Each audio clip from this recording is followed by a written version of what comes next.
Manase Boahen, a former government spokesperson on economy, and I pay the Nasi and a Kakron so and the Yache.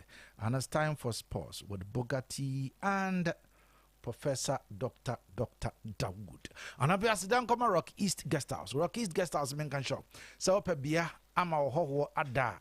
Fano Ebra Rock East Guest House. From sunrise to sunset, your and we are open wide. Your restaurant, your bar, your conference hall, a dupe baby, your meeting Kasiebi out there, don't worry, come to Rock East Guest House. Your barbering salon into Waba na wada now freezer and probably will do all that for you.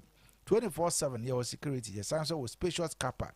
We be on Rock East Guest House, our Amiam Quantum Pond, so your bench in Nike Block Factory. Frying 0540536618. Emma Reverie say anapay wotem nkan oba wani monyam na wutrim nti sese wutrim out ho nya fe. Oba for onichire mu ewo superior hair and beauty supply. A honum and a yesisi matri ho. Ye ma wo mo wig papa and weave on papa mo washe. Ye di oil and talent tools ahodo na munia na pe. Ye wo nyina bi ewo superior hair and beauty supply. Ube hu ne ye wa omahia bro san mu. Ewo dwunase ye ben adum cold store. Frey 0242449977 and 0555568100. Bugatti. Bosses of the bosses. Good morning. Morning, boss. Napo. Okay, so na dum boss and what was repa. Nice one. Ni also here. Adum. Yes, Asante's ba. Sure.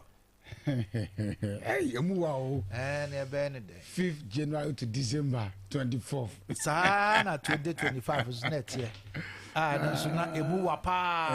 So adum onyamedi e twa. Enya sam kitu. Sa adum na e de emesi e twa. And the can be as you so Cassian to be a man abroso. Boss ni ya buga. Monsieur now bed on the Robert Chassis and 1 year do you. And now be was starting year. Yes. And one Dallas you want not 12 years on per year. Absolutely. Huh? Absolutely. Yeah. I'm doing awesome. Yeah. New year. New day. New month. New face. New face any. Somebody meeting for floor.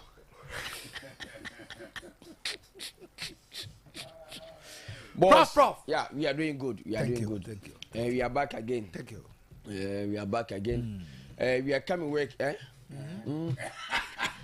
What's it? Questions here, questions inside you say. Yes, because you say last year say you were excellent. Yeah. In correct indeed. This year them say starting something new. Something different. Yeah, yes. On board. Yeah. Something different on board. On board. But you know something? You know something? Oh. That English? I don't know. You know something? Boss. Mr. Kayaso. According to Ombra Arabia research. Ghana computer. Research. How many areas? If we are research, Ghana statistical board for statistical service. According to almost the whole Ghana 2025, boss of this even called disappointing Mr. Kayaso. The boss player, Mr. Kayaso. And I say if I'm home bay. The seats in a dead and the seat in the back. Oh, say Okase Beko Honma, Bokasa Bokaha. I say, me catch there will say, what jet to your way. Me catch there will say, me the Obeko baby. Good. And a boss with my church and some but to say no explanation. And a Bugatti. This year, the no explanation. Bugatti catch there me say, boss. Never wound to Quaba. Oh. Boss, ready? Good years and you. And only can cry and son for a great yes.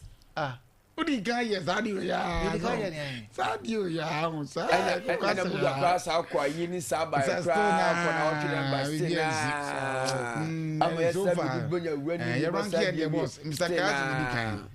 Mr. Kayaso. I agree. Yes, one. Thank you. For free, I promise. For free, just now on Facebook, everybody is watching live. What's it? What can I say? Missing my jet. And I was here no net, you know. Oh, you be my fulfill. Or at least one time for friend ya grandpa. I was with him yes small. Something light small for your guys, you know. I feel problem no. That one okay. It's a kind of cockroach. What is money to cockroach? Boss, and I pay and it's time for sports. Yes, and I pay you have 15 minutes. Let me listen to you. No problem. Well, we are so here. Yes, we are close apart. Yes, I'm so bad. Yes,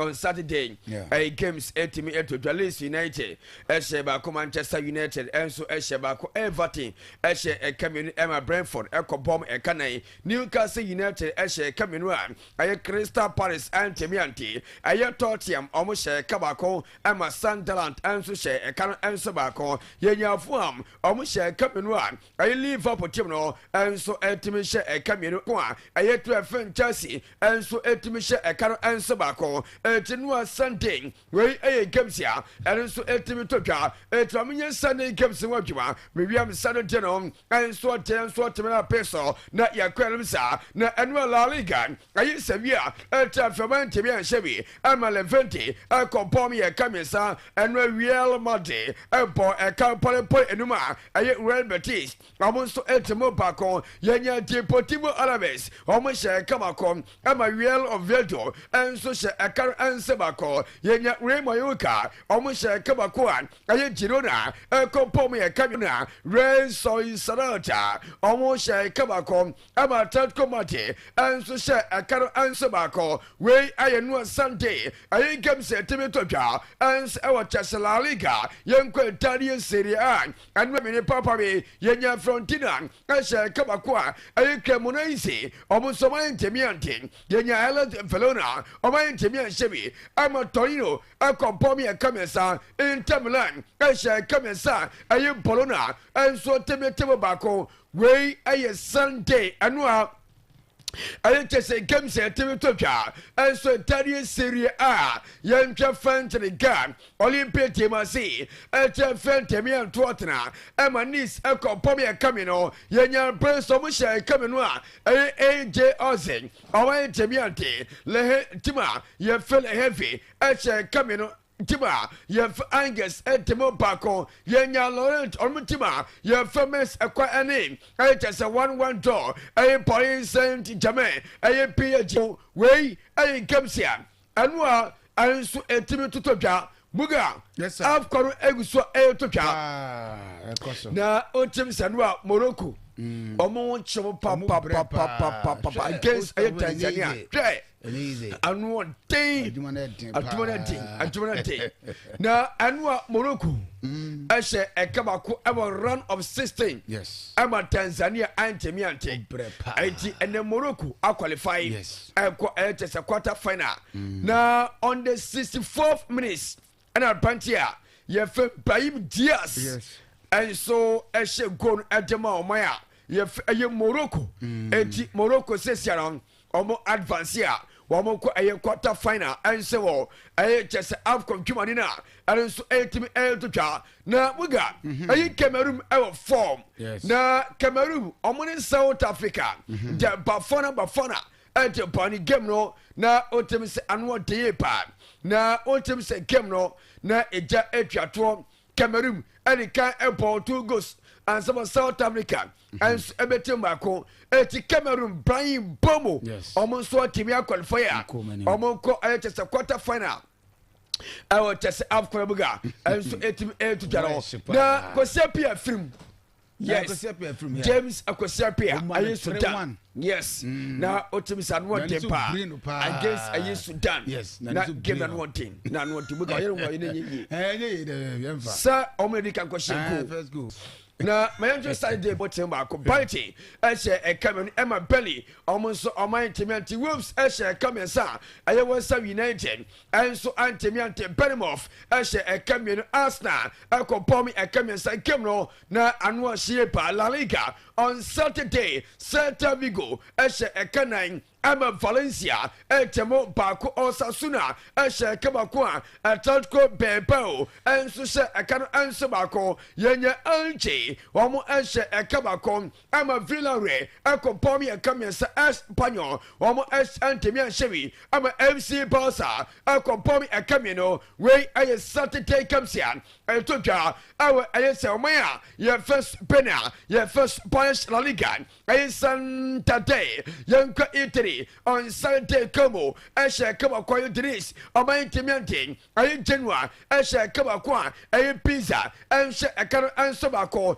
yɛnya Sassuolo ɔmo hyɛ kabako ɛyɛ Parma ɛhyɛ ɛkabako Juve ɛhyɛ kabako ɛyɛ Leipzig ɛnso hyɛ ɛka nso baako Atlanta ɛhyɛ ɛkabako ɛyɛ Soma ɔman ntɛmiante ɛyɛ Monaco ɛhyɛ ɛkabako ɛma Lyon akɔ bɔm yɛ kamɛsa ɛwɔ French Ligue ɛyɛ Nice ɛne tema yɛ fɛ Sobe ɛkɔne 1-1 draw Rennes ɛhyɛ Cameroon ɛyɛ Lille ɛnso ntɛmiante etimuga eti Sausha na on Saturday yes and Senegal against Sudan yes and so anybody know na Senegal they can go share first goal na anu day onye wi osamo bre pa na Mali against Tunisia buga yeah, top. Tough game, 1-1 draw. Yes, break na. Abranche fe Koulibaly. Akwachi red card Eddie Mali. Na so Mali fan train. Na game akwane etese 1-1 draw on penalties. And Mali miensa. Yes. Emma tese o my fer etese Tunisia. Yes. And so mienu and so Tunisia 4 SI 3. Yes. Now team san want pa. First penalty. Abante fe Bisoma and can send it yet at your mind as a Mali. Hey, never got out at the side of Waba. Now of Waban and so yes, Captain Cosepa, yeah, that is an shape and understand. I am Mali and so to make a cannibal seni. Emma Omotive in a session say Osha Mali are qualified to just a quarter final. Senegal and so qualified to quarter final and Osha Omayan. Yeah, just say Morocco and so Timmy qualify and Oma yeah Pharaoh Cameroon and so Timmy qualify and so Buga. Mammy for him Tatway and the games be so yeah Africa yeah and the games and Egypt and share Benny and 4 p.m. and a side came to me out of jar Sabo Samia Nigeria ever share Mozambique Nigeria against Mozambique. Buga Asemesi by Nigeria for performance and your band. Yes, we the mismatch but Nigeria for your home to my winning. Simple qua mismatch now. Egypt against Benin. But and also Crano, we have it to my seat yet no. But I officer and there's a bono near the standard version and so to remember. Well, prop me that sick for proper any crabby to Miss Monica Crabby, Banana Family, Sina for the Achabia morning show, not San Salvador Trasso, my Enshas in Comaca Ghana Premier League. You say we can see March week 17 and sweat me course across Ghana, permanent resources in Nano, and so the banana say the shocking one is a so called Nana Adman Badu, the first park of Mutanya year, and then I start Timmy Traffier, and my vision as the question Canaba one, and then I start Antimanti Sanso, and I will call all blacks after 4 when I say, Can you go team no? It's waiting at me the cat cannon back what I found itself will level and after would have meant some about 2 was not a Morfin Donzo and take cannon back what my commanders and got a corona paper form. You don't want Saturday bar Sanso now call Nana Adama for Suda War Park and to the only BECHEM for at a future back home and my Brecum Chelsea and so Antimante dreams of the traffic 2 and my Holy Stars and so Antimante I can't be none himself level understand the Tratema and my Bibiani go start I go share the cannon and some and my level on so it met academy back baako that's na Legends FC etna fi an shebi ema Kara team no enso entman shebi Samates etna fi share 2 ema Young Apostles no entman sheka no bisanso na media ma etna fi share baako ma atofok team no entman to one former player for say Salim Adams chapter 4 or 2 atade ma media na pero won semi na no e de ba say na league table no tie media ma team ni dikan 34 points. Bibiani Gold Stars etosumienu 32 points. Kumasa Sanekara kotosumiensa 30 points. Edena Stars etosu 9 29 points. Heart of Folk team etosunum 28 points. Samates etosu 27 points. Kaolena team etosun 27 points. Heart of Lions etosun 24 points. All Blacks etosun Chrome 22 points. Young Apostles etosu 21 points. BECHEM FC etosu bakum 21 points afei Dreams FC to do mienu 20 points. Nations FC to do miensa 20 points. Holy Stars to do 9 20 points. BECHEM out 4 to do enum with 90 but when we win games in the boy we dia na it's omuko relegation saying that here how not the team no to do 18 points. Brekum Chelsea to do some 18 points. Everyone that's there they could be able to for here umbeko omabo 18 games after 4 that's almost 6 points per. Yes, I didn't call ye team and our top scorers in here. Samata Commissioner Kadema Gold Stars. Watch 8 goals. After Emmanuel No, Osina Kadema Legends FC. Watch 7 goals. Prince Chonebua, Osina Kadema Holy Stars. Watch 7 goals. After Emmanuel Mafo, Asia Kadema Adriana Stars. Watch 6 goals. And after Akodani Diadi Wood of Mensa. Osina Kadema All Blacks FC. Akodani Poronso. Watch 6 goals. I don't want to say Nandre, but I himself games to the corner. Quarter friend said, did it dramatic Kasai. Say dream one tia said say oh boy against media ma na ulusu once oh yeah place in abo ya omuntimi convert na 100% has atra away ama media ma tin the national back enti coach defense did Dramani enu an ye fin topa bi si ye ba ye no nyina na ebi agro by a goal to nil, goal scored by Furious on the touchline. What was really happening? I think that there were so many things devoid of what was happening in the game. The game is not just the players and the coaches. The game is all about the match officials, referees, and everybody who is very involved to play their part so that we can give good football to our viewing public. Would you say the better team won? I wouldn't say so. I think that we don't deserve to lose. We controlled, greater part of the game. They also had their moments, and I think that they scored a very good goal. Of course. Now he ended in a defeat, but what phases of the game? To control the moment when the opponent is in charge, and I think that in that moment we gave away the ball, and that resulted into this. Now last season by this well, time, support the half for coach and what in Gasa, I didn't quarter and call ye crasser or Tina way no himself be a medium team that can be so and Emma Bekoya, I didn't claim house, let him lose so Canaba, when himself coach as a medium, your friend say Ibrahim Tanko Sukata, so and Yache, some medium team, and so winning against Heart of Folk. To do that, why not? Very important, as you know. The game was a really tactical game. We have to, dig our mind till the 90th minute. But I think we have most of the ball. We possess very well and then keep controlling the game. I think it's a deserved win for us. First half was like 50-50. What was the halftime team talk like? No, I think we told them we are doing everything right. The only thing we have to do is to make to use of our chances. And then I think Salim Adams did it very well and 3 points. Very happy. As a coach, in recent times, you're getting goals from midfielders rather than your attackers. We drew last week at home, yeah, and we went to Bebiani and drew, so we have no excuse for our fans, and we thank our fans so much for coming to support us. Well, what is something for Salim Adams of the one of Paramathan? Can I say Robert team now? Not go away, equal to 2-1. Now, him saying, can I open your phone and set a man for no? Now I have 4 months.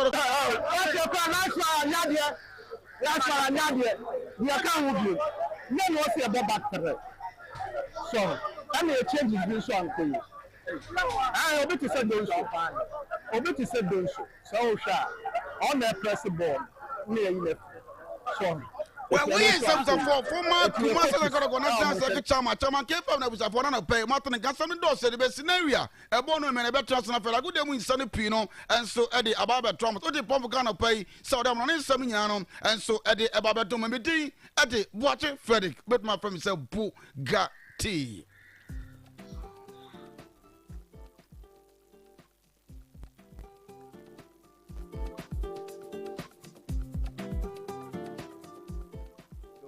For we be aquaba at the BECHEM Sign Company Limited. So, at Mercua, a Ghana, Wakofa, a drone on Waswa, at the Abed Jaswa, a drone, a young on Wadiaka, a drone in cements, Vita Heba Mixture and capsule. A drone and a man a day, a Guyano. Would now see a guy, a drone, and I may become for the Amagana Nibia. Nancy Bibi Nibia said. Obenya bie na on so anonom na etimi aboa no sa ebro wa so ye ka ho asemi cements vital herbal mixture and then the capsules no eye aduru aye aduma wontini mu eduro uyo obi a sabi o mema sem eda fom tinkeja be ma ne ntimi man mu so kra be ma ne ntimi mpega no ho uye be ma sabi woni oba hiem na sisia no waje mu a nso eduro ye kanfo de ama o eduro ye eduro a ebe boa ma wontini na etimi asore gina so ebe mamoja de pusane wo obema no mama obema na tinya sore gina so ye na watimi abo adwuma na ama o piafo obi bia sabi oni atenka so yo ba so ye bema wuhia edro cements vital herbal mixture and capsules anemna ne de agan ne bi kona koto bi nom watenka ayira na tekopra kona koto edro ne bi nanom na obo sabi edro no esi ye adwuma sifa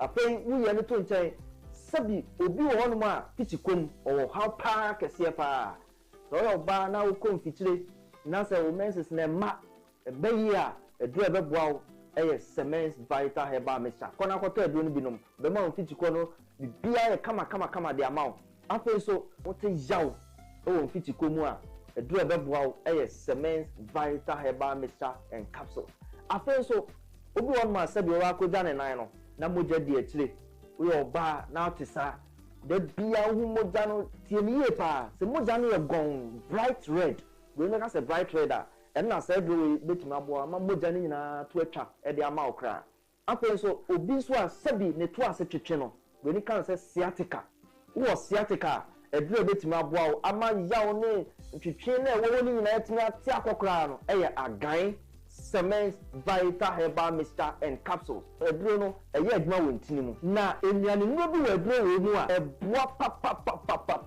pa ye fen nitric oxide say nitric oxide no wunya eba oni padua ma enti bi emu asi enti na aka tare ba bebiem ba be hu ntini ama ntini metuna da wo modi atime de apusane usisi ena ya ye wo neurotransmitters a sonifri adwen no ho ena eba eno na se obi te jawa na se ko pace bi mu a na sa neurotransmitter no etimi aba beboa ama pain na se yaw no etimi akofom edrei ewo nyane no bi wo mu a etimi release neurotransmitter ye fe no endorphin na sa endorphin ne pa se usisi ena yaw ja jaw na wote no ewo usisi mu no edrei eba be stop ni nyina yisu dopamine na be yi yaw ni nyina afiri wo ko e de amount enti so sisi yo ya edre wo so nom e ya agan cements vital herbal mixture and capsules edre age award yenim de ye ka ho asem no 2022 best waist pain product of the year 2023 edre age award e fasisi ya de ho 2024 ye sa hwe ni musa afie di anyum nyina so ye be sa age award no wo ye bema na wo pese unyina so no gina so keme wabla obenu maduro sima kakra bi ati a frɛ number no a egu screen ase no o frɛ number na ye be no be kasa kama ni ato sɛde obesi anu maduro no na emu na atumi aboa ama bibia ye kama ma o afei so ba bia benya bia to no ye di egu screen so na emom tie ni ye pa sɛ wo kumase ene ne pattern wo store wo pese o tu bi ton a ba bia edi kan PFA pharmacy New Road Junction wana PFA pharmacy o store kese a obenya dem bia tu ho akwakoton afi Colinac ewo Ashtown oni Dani Herba obi nyina wa Ashtown ko ho Fredimens eso okay ono so be ma obi ato afi so Sambora ewo Cadetia Grade 3 no opposite pe Edron Edra, Eba Bois, every sound, how you know if you are come out, eti pebi actually quanto. A guy, I tell say a giant pebito, na enkotote, Emma now so nyawa ho den pepepe, Edaman.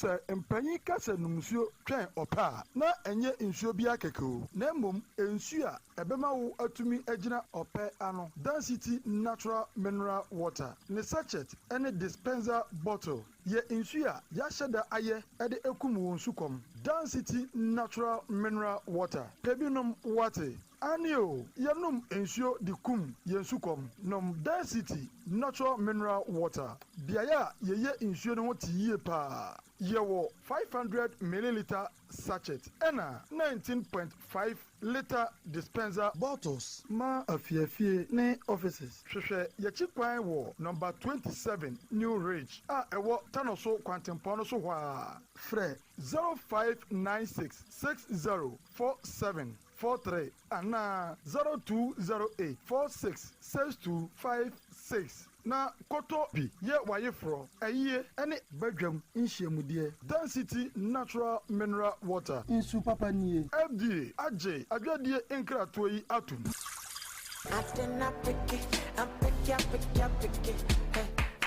Bravo fi, Mr. Bra. Now we. Enra will be phone school a ba mishia no na no ne brofo. Are we him that 7 say. What dey wo? If you mu him abi bia be so hu. Eye Smart Effort College for that room. Hey sir, Smart Effort College. Eno so the school be. No kra eye school a omo tra de pa. Na omo de adusuafo e free crèche 1 year ekwapem class 4. Akadia ne niam bia omo de tra de no. School yi wo bi. Achechefo no so abin ye pa. Yo omo koda no ho adade a omo de kire omo de. Na omani swade hunu ne say basic school no on betra nkoda na de ama oma miti Montessori standard Saint Sira enti na oba yaw na no ne brofo edesa no brakofi school yi de ayem akono minya ya nka me ben su beko bio tobo omo school fees so da fom pa me daden kase pa ye me ba panyin no say wasi so hwe no wantwa o na me ye ne den wo haw no anu yi ane Smart Effort College omo ya wasi remedial classes oh sir ai omo saya vacation classes Emma SHS students. Matia sem de bo me nkyeremu yie. Na de won biem ene say, omo ya wasi programs ahodo ni nyina bi. General arts, business, general science, visual arts, home science, and afa technical. And this sem ne say, sa wodo ba ekọ Smart Effort College a. Akra ne A's and the B's re there is assured. E ho no on fa akra ne nko ema ne konya C's akopem F9 da. Atia bisane asem na mpa. Menu aba asem da ne say, school you boarding, hostel, ema wasi candidates, and a basic school for ni nyina. Almost sign work a basic school for no every Saturday also Jonas and Pachava say nyina. Mr. Obuame, school you no actually kwan we hen. Ube school yi mienu nyina wo. Saturday also so makrum enkane baby na Grace Preparatory School no wona hwa. Obetimi afre school mpainfo e wa homatrofo yi so 0541 639371 ana 0243 112806 Smart Effort College and just be smart and we will put in our effort. Seshumai, what's the love Ghana? Namose say, no one's there. I feel Christmas. And it's getting our military hotel and event center. Yeah, cross such so. Yes, I'll see free. 24th December 2025. And yeah, 10th January 2026. 24th December 25. Hey, opening Christmas fest with DJ Attention, DJ Arrested, Hagman, MC Abrantipa. 25th December 25. Hey, Christmas bash with DJ Attention and DJ Cypher, Hagman, MC Baby Last. 27th December 25. Fun fair with DJ Attention, DJ Arrested, Hagman, MC Abrantipa. 28th December 25. It's end of year pool party with DJ Akon, DJ Cola, Hagman, Sugar Daddy. 1st January 2026. Welcome to the new year with Millie J Live Band.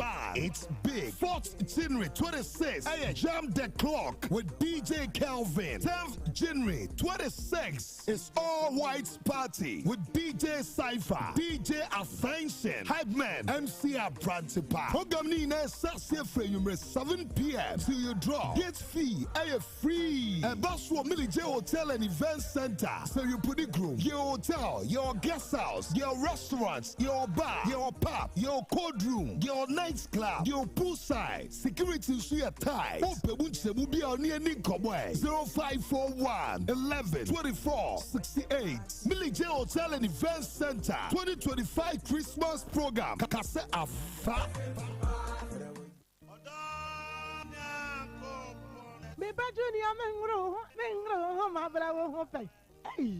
Na wani na adia wo je oba grosa no na adia wo nyame nam dota mo a owo personality natural health care so aye ero na di bani dia say yo peske awo hu nsem de otenete se wo kase mu obuo ko prostate aye kese ama onya dwonso mu amanuhunu ana empaso mreyo say yes stroke diabetes hepatitis B pressure 60 yade afichi kroma amanuhunu enamu yade hodo ene yade bia wo Nessa one am di oluman enu ole di kwa check up o won fidie pa me ye na do battery ko ani na nsem double no who ni sen hey I'll grow in oba o pese o hips anase o to eya akese ye ho adwuma sanso ene se stretch marks ajo we di aboso a eno nso ye yi free ho berima oba masua na pese o pagyamu no bra ye be pagyamu ama obe hu peske ewo Accra La Paz Nyamiche Junction ye wo Crown Prince School no achi wa Kumasi G runabout Medila bachi wope baby ani ede se human rural bank wo mu no se wi oso empomam ye ne Church of Pentecost ene di nhwani mu takwa Roman stores opposite Zenith Bank Sunyan ofri Kumasi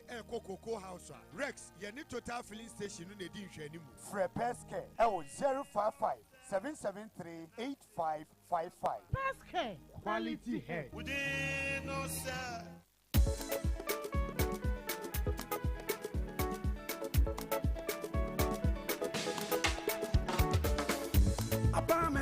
Omandishie esen wakwampa ye fa susumi en customers nti apartment fi ura bank abaye bank ya dodo no age atomu abefo kwanya ye de mani sika ni nyina ye obi wa Express Automated Clearing House mobile money transfer Apex Link I-Transfer and a Western Union ye branch se didi suwe ye wa electronic banking so 24/7 ATM services baby ani se hwebe kwaye se hwedwunase asankragwa ene dunko no fen ye switch bankers draft and SMS alert ya ema ho de ekoso wa account mu no eno so ka ho apartment fi ura bank de yensemu ye wa easy loan products ema abandwuma ifo nyina na less than 3 hours na we sa kan loan da about the third party and comprehensive insurance and so bra apartment fi ura bank there were 17 branches and more asankragwa aguna menfi sehwedwunase sehwyoso sehwebekwai sehwakwantomra dunko no fen diaso baabi ani suamadade so yukwa heman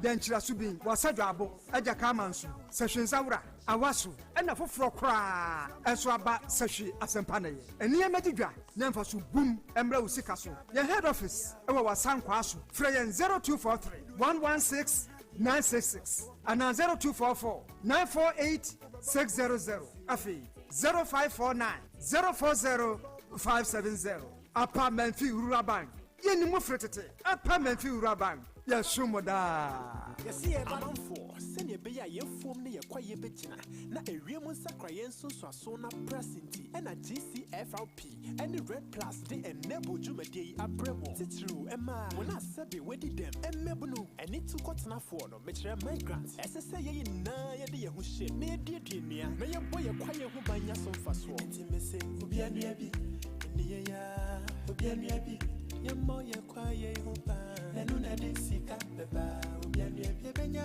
carbon credit mo frenya bi mebunu nya bi ebenye bi na o sonye bi o na mo sintonso obi anua bi. The Enable initiative is proudly sponsored by GCFRP and Red Plus. Mira, se say de min sumi bi. Afei de ameme. E dan ba kwa ye behan ye. E na say. Otena say. Se say de min sumi bi. Yo be ye bia enye fiewre yi fe. Ba ye pa wo pampam no. Na din sha na ye hye wo. Na se fiewre anya wo say ya. E ma wo tirim se wo be sidan. Na fiewre bi tete wa. Comfort Ata 68 Enterprise. Na se ma fia ba store. Se obema onyoma. Wo de be se wo fie. Na wo so nya ba bi du ti ato to na mpanifo say sɛ wonya baabi de utitu a na abrabɔ na ano Comfort Attack 68 Enterprise anasa mafia bus store to adanse ho nnwoma ni nyina bi ahyɛseɛ kosi awie bi te sɛ cement iron rods wheelbarrow pickers shovel hammer carpenter for so yanyi mu ma your foreign plywood a wobetimi de your kitchen cabinet wardrobe and your design plywood a wobetimi de your ceiling na fɛsɛ na sɛ wobɔ POP ni wie a plywood de bɛma wo ade ahyɛ wo TV na chi ebi wɔ hɔ stickers design biabi leather and material papa yɛde yɛ nkonya ɛsan de yɛ mpa leather yɛde leather pragya nkonya ɛne car so de glue yɛwɔ 99 ɛna top band carpenter for so mutu so ni nyina bi wɔ hɔ ɛne de mo de yɛ adwuma yɛsan wɔ paint na ahodoɔ ni nyina bi bi te sɛ home paint DTM paint flamingo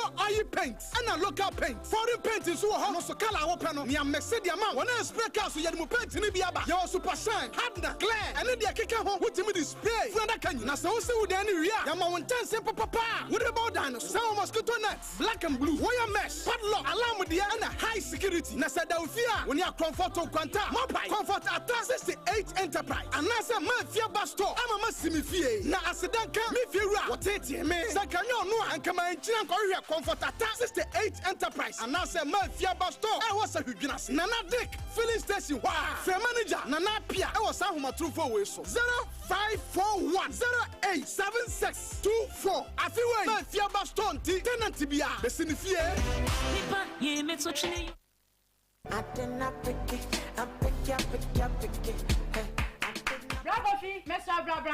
Na ohwe. Enra wo be phone school a wo ba mi hia no na no ne brofo. Are we hint asem ne say. Wo de wo, mfifi mu hima bi bia obeso hu. Eye Smart Effort College for that room. Hey sir, Smart Effort College. Eno so the school be. No kra, eye school a omo kira de pa. Na omo je adusuafo e free crèche 1 year ekwapem class 4. Akadia ne niam bi a omo de kira de no. School yi wo bi. Achechefo no so abin ye pa. Yo omo akoda no ho adage a.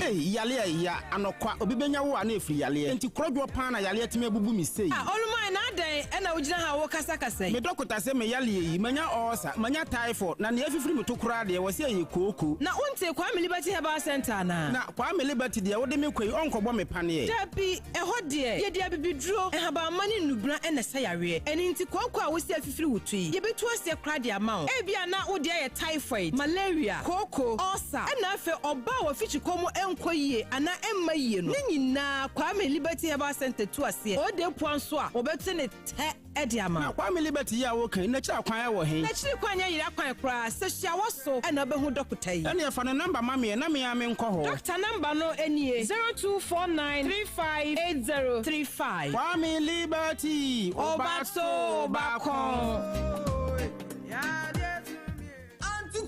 Mami fufuo 20 Ghana.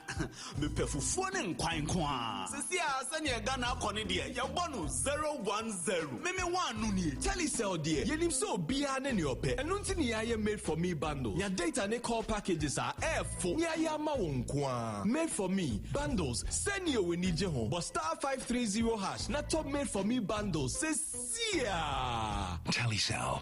Connecting energies. F-pack ye dropa anu enama esetipa ye flu cold edikata ho yaw F-pack tutu yawa efiri minimu kura abrofo frɛ no sore throat no F-pack jojo honam mu yaw nso na sɛ wo ye adwumaden so na wo tutu wo a F-pack ma wo ho dwo wo fom Sara na wono a epe sports akansi ahoro ne mirikatu nso no sɛ wo ho namdua no ye wo ya F-pack wurawura wapo mu koma yaw no eye dini F-pack kutia feverishness F-pack jojo ahohye a ebata fever ne malaria ho no saa nso na F-pack ekotia sasabro mu yaw na wo honam ayebosa no F-pack so ma wo ho sepew ubenya F-pack wo pharmacy shops any chemical seller shops ahodo wo man mu baabia F-pack yebusua duro ma wona a wadi mfie dunsia ne akire asma ne osa yarefo apemfo ene ma wo ma manufo de ensese wo fa F-pack se wo fa F-pack nanu na wo ho anto a ko hu doctor F-pack blows your pain away. The other day, I visited Kweku at his spunky new office to congratulate him on opening his business. And man, was I impressed. The business is just moving quick. The sales, customers, everything is just working seamlessly. The secret? He said, It's MTN Business Broadband. In this fast-paced environment, we need fast and reliable internet to support all business types. No laggy online meetings, great download and upload speeds, impeccable business management systems, all inclusive. I mean, you can have it all. Sharp! I signed on immediately. To enable your business stay ahead and stay connected, make sure you're signed on to the best internet made just for businesses. MTN Business Broadband. Sign up today on broadband.mtn.com.gh and manage your account on my MTN app. Call 0244 308 111 for more information. MTN. Abusia ma memma wo akwaba emfa wo emra djumedi eso aha eye Liberty 92.7 FM membre aso sana pe ne amanyofo no sinkodwa na yehwe ensema epipi dwaso na yeba bedi hu ko beje omo so adwenche e wo ho but on ensem no doso with me this morning the MPP constituency secretary ata mafu ojansenchane papa owa sana pe ata good morning not there. Oh, me want pa. Bro, nya be wan li o, me want pa. Oh, bro, nya ndi bialeli. Was what one day. Be wan li bro nya pa. Ni bro nya mari. Because nya me ada ro mato ma nya bi enedi. Ndele che wan li bro nya. Oh, daddy, este suna de opa ye be. Na bro nya ba ri ai bo le se o. You enjoyed. You had good fun. Oh, fun day. I think wife here whole program be classy ladies. You be classic. Is it classy or I don't know? Classy ladies. By classy ladies, yes. Be him ayele mo dem brother tabu ama wa ye. Oh, okay. So my wife happens to be a member of it, so I participated. Oh, it was very fun. Yeah, we met a lot of big men there. Oh yeah, it was a very, very nice program. But you know, it was a very nice program. So I said, I went there and then I danced more. Okay. Many brother come here free. Dance competition. Me believe go pity. Kwame don't go. Kabili ngo media idea na de kwame no competition. Mengo acha me kwa. Da ngo fa ngo. There is nothing to worry about. Look, ija kuna to find. Kwame we have a reggae dia hide half fine. But you go party kwame. We went there to have fun. Oh, so fine. That is the fun aspect in the fine. But I believe the comedy. Great because so we went there to have fun. But you know, yeda nyamia say for a wonderful year. Sure. Year ne ibiala nzi nu dwure. Nyamia ngomi osio. She say nyamia mfa wo pa. You have every right to thank him. All right. Yeda nyamia say pa na ye liberty tifo great efishapa. Correct. Yamba che afo he ohoye mai biala o mai biala apomuden o mai biala djuma bo ye biala ne ohoso na ma atorenjam tuye na ye hoso ala ye liye o nyame nu yamba ye bo ye ma ye tifo ne ya hwefo ne ye fans and creating na on at chendi party yiti and then go la me party ben creating say from national to regional to constituency chairman on the constituency executive simon creating go la base for helping to steer the affairs of the party. Yeah, me electoral area coordinators kusura ngolabase pa for also helping steering the various electoral areas anymore. Nama wa me polling station executives bo. Bebo kaye me ye juma no kusura malabase na my ben creating kusura official pa. My party elders official pa, party patrons create me be official pa. Na ye panel members with a by radio. And Kumpu di birthday Chief Aproka, the regional research officer. I'm Wednesday Yame Adumpo studio. Na Ekosame ya wadapa on a panel members name creating. Ye being creative fish a pioneer da basi. Chair you will position it, but anytime be arabe your cosma bene. Bibu dim bibu tuns can bounce any benim dear. Here befa bebao. Iti yeda basi pa na minye chimi Syria college. A Juma Kosra and Bala yo. BECHEM chairman Daniel on the baby DHA Udifo Nyamichebo assign so it's been creating Syria colors a better da mark more been creating Yedabasi chair befre radio so be kamba adwin na be first support to party new in creating chichinyo party ni chichire ye chichi ye kone ye ninje ni de ye chichi we hwegua ye yenga kanga and so far ne ya comport ye wa less than a month ne ye kwa to ye presidential election ne but Mr. che ye create ye ko comport ye na ye ko ha ye un ye kubun at the end of the day ne ko command the dema ben create be fi krobomanu iti sala abrabone otiwo nti ya na njira mo ide niema pen me kusura me da wase for ogusura on kranche bo eya fashe oni duma bo aboboye o corners bi emo be bi emo yi ami aba na Kayaso amai brabo odi won wa dance pa o mate nguzu mate bi pa I see mate bi pa na anje ka bi e unjire ta ayeti o ba me de kan jure pa fa me wangote. Thank you. Enti me da wase pa ni mystic amon krati ni adwuma kue send atama fo a chenche liberty kusura be kusura babo modern pa wo mabrabo nti me da ma se mo pen na danzo abia na nka bo bi ala mbom nu asem mo oni say hie mben krati na nan mo ahema mo on me fans in fact bro nya criss cross kan ngome me area e biala yawala yeah, yeti onga with liberty, yeti onga with liberty, and I was so proud. Che, people meet you and they tell you their story about you. Now, otiwoy liberty you are my ne. Amam konka biya mini apen be say be wonche my ejuma health insurance my home groom manuala but the popularity ne de liberty bukaso party liberty right. FM de memo official pa kinga pa.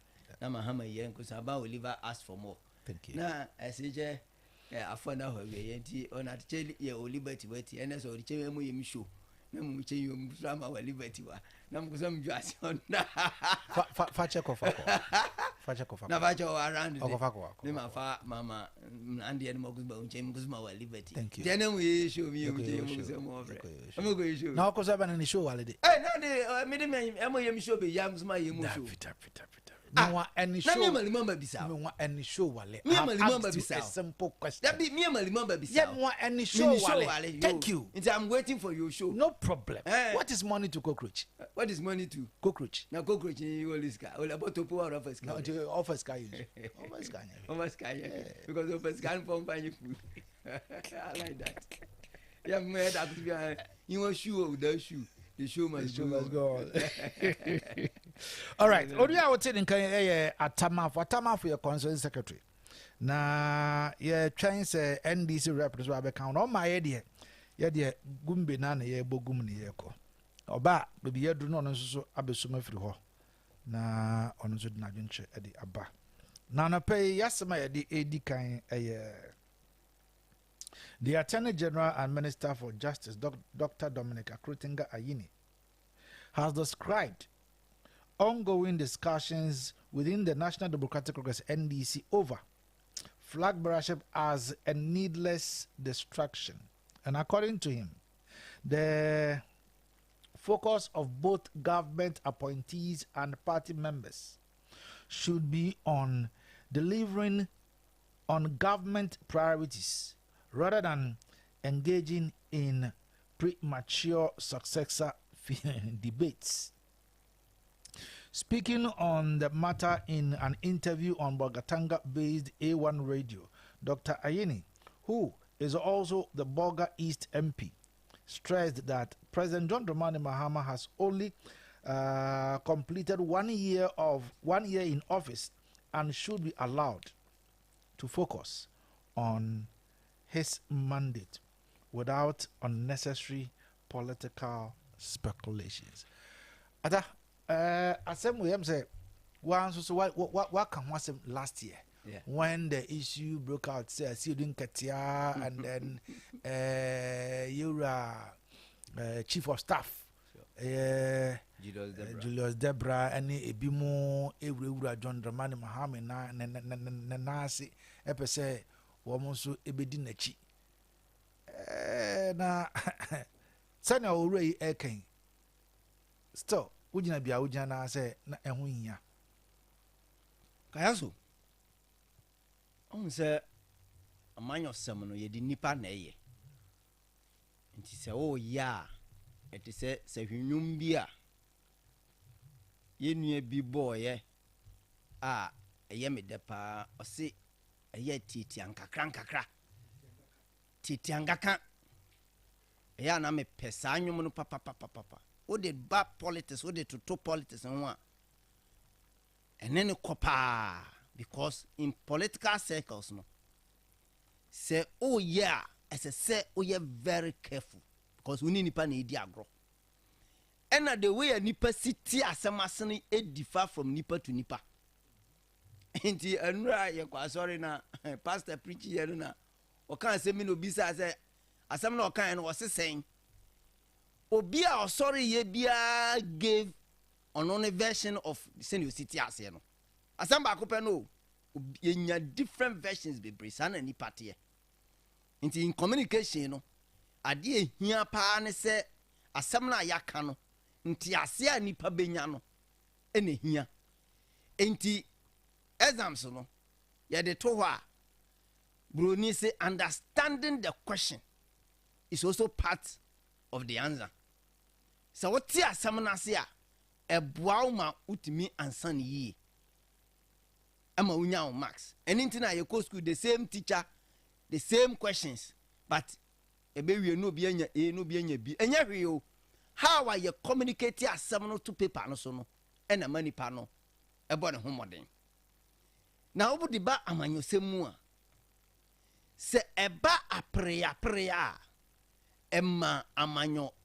kuo no eho emutete kakra emma tension ebem enam se kasa we beka no we teacher for etini different kasa we so beka no we teacher for etini different nti ebasa na emma party ni mu enhyeda enyo bo se freshen kakra aba enti na last time na me ka kire NDC for ne se MPP for yesua bibi yempani for na edi anim sua bibi se ya nya bibi foforo bi a ye nya different results bibi foforo na ye ne se o ma hu se sia flag bearership no e detention e ba ye party ni mu enti yenko early congress enko yi flag bearership no na ye nya obi obetu franka no kane ansa na se party ni be ye nhyehyeye asa aye organization ni foforo wa ye sha se ne binom nte ase ne binom ay say oh why na sit down a odika ye roof asa na obaye foundation but yanu bi trans ya hu say no edan bi wo kra yetimi roofu ansa na yaye because ye si pavilion wo krom a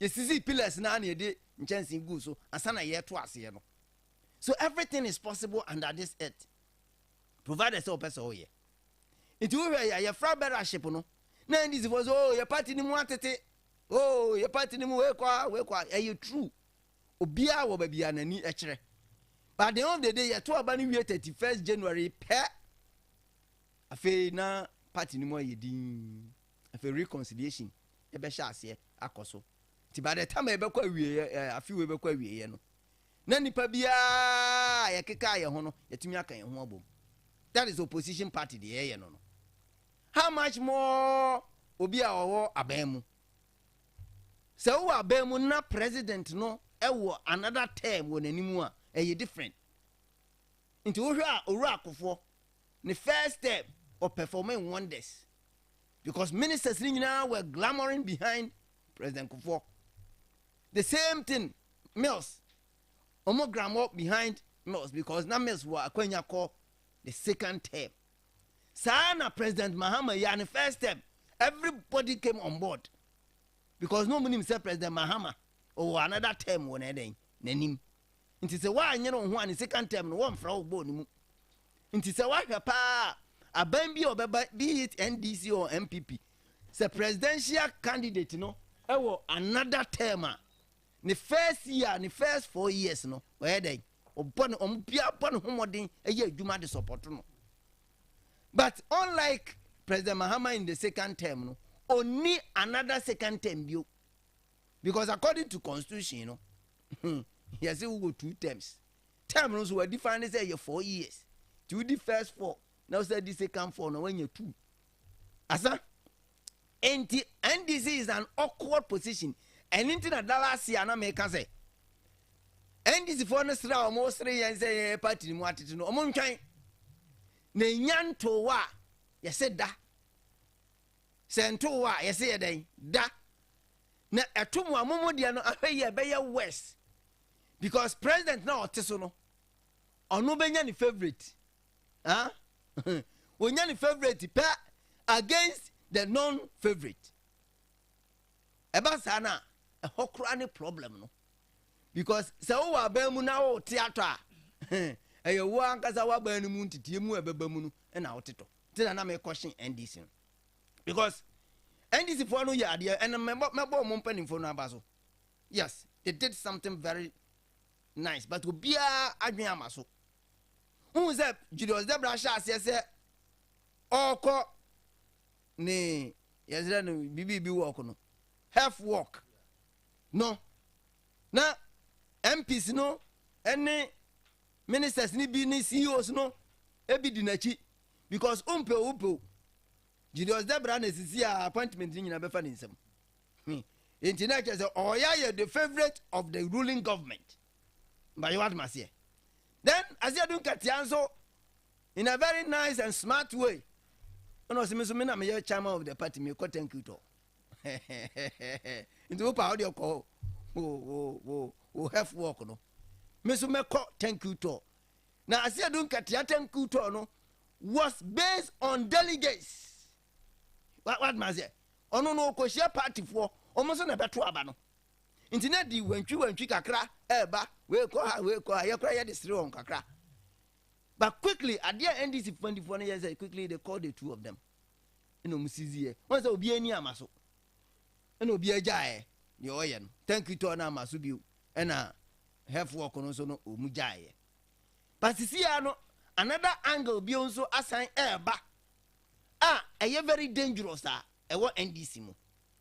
Now some leaders of the party, make us a party now, especially the majority leader, say by chemical legislature, the majority leader is the prime minister. He is the leader of government business. Or no advocate for a third term for Mahama. The majority whip, or no advocate, and Uncle so advocate. Mahama na kasa mu president with all due respect. Onwa mu nso se minko. So ebinum say ye piana ko. What must say? Na 31st January ye kodi revolution day a. Fifi Kwete, who is the chief executive of the NDC?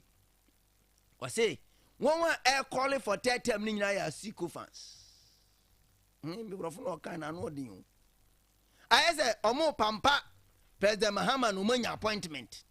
Into what clearly the party is in disarray now because of presidential elections. A woman. Yes. Now, Oman ready ya. I no be yet thing because we are in opposition. You have nothing to lose. Opposition, ya kwa brad say na menu ya apewa bay. Omu opposition no no mo kapa papa. Omo papa ade mu say opposition mu de mu enka mu nyina anka basesia o ba yo so a nsema enam from ho no anu odin papa nsema enam yo so NDC from ho omo fashions kura ya bro 9 4 ya bro na is me catch say ya be for no what must say enti the attorney general kan anu kwasem no kan eba sana we are minister kura na unya hoden enya dwuma no because obia boni position ho ban hu ba bia o tilt towards say obeko the half work and I say obeko the thank you to mate say a great minister so wo me up e won chen ho gidi na ba ku bi okura masa atene say finance minister ato force ya all force no ono so warm me up what's up wesre ama this year bronya ikra ye bedu omu bronya no ato force din na mu Kayaso. Oh yes. Now ba ye ti enya Ghana na ye hinfa apewa ye tinsam o ena ye hunsam ye di party executives bronya finance minister din ena daso ni nyina a conduit just to psych people's mind but a basa pair ombenya problem at the end of this year pepe na problem asi this year be kwa wie no so man jai no man focus wo adwuma na omo ye na already no 1 year akọ dabi CPP wa sam na meka no omo ba mu no o say ya na mini o shabu ba o so omo wo bronya mako nan na ni wura fi say bronya na etwa to no wono wa ba mu ni bi what ma say nti say omo di ba kon so no omo ni nti aka omo bronya mienu 2 years to do something. Yes, it is omo the year half work. Thank you to Agric minister so wa me apo finance minister so nam chan ho bubo so gum baby so obo am obi dia minim e ba sana e ma the focus of the party and the government no and come because mind you Kayaso-05 the general mosquito of Ghanaian politics ni hu NDC to me says yeah met me say NDC is what it is today because of Asiedu Nketia. Senya Asiedu Nketia na be the general secretary. I'll stabilize NDC from 2016 up to time of corporate chairmanship now. Nka Abia NDC eniba bi gina. I have to be fair. Nka ngina ho sa papa no po wo grounds no dada people like him and top NDC people are even not happy say what intention to become a president.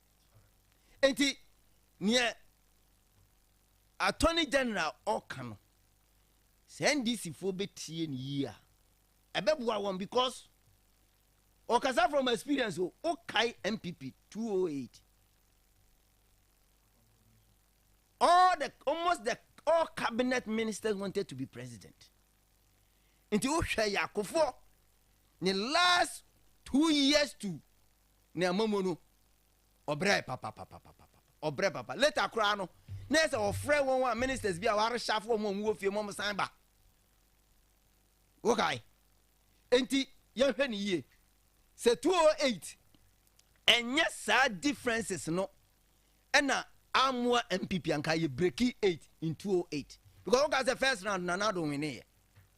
Yes, first round and another win here. But because of Timuna, a buy no, and inti a high enuntina Attorney General Adeakye Abia said it is a destructive because Omo Hubida by what must say Omo crowd about 2,000. The same thing. The party was for different candidate, whilst the government was also from different candidate. President Kufuor and Namui. But yeah, Kasa. Yeah, say, baby, by it and Beshibia and your bed dinijo. Intina Yasha Siabru Yunsuntem, Namo Sere. It is a member Biamako Biamese Maza, who will be at Nabiho. Eh? You go a mamintram a. Where when you see our train see. Ye we na a boot bi. So be it. Ye na si bubia. So be it. Nye nyaya kambum ni yakoye ni because NDC for no this scenario Kayaso mark it on the wall. Ye be san ba ha. Aba be can the same thing. All right. Ebe affect them negatively. Atame that's it. Ma men welcome Apewa Clement. Oye aid to MP for Sehuyoso Kofi Bente Afo. Good morning. Good morning, Minya Kayaso. Ete. Christ in tea, that's what you're Now, Christ, you don't tell me late now. Nyamia. Christ, you want Christ. I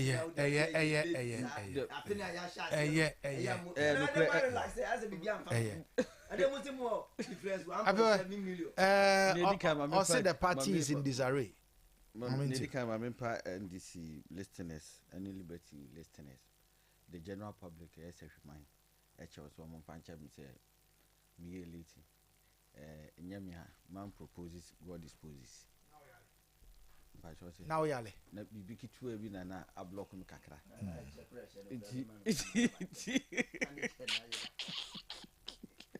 Enti omonva Adeakye Abia Which party is in disarray?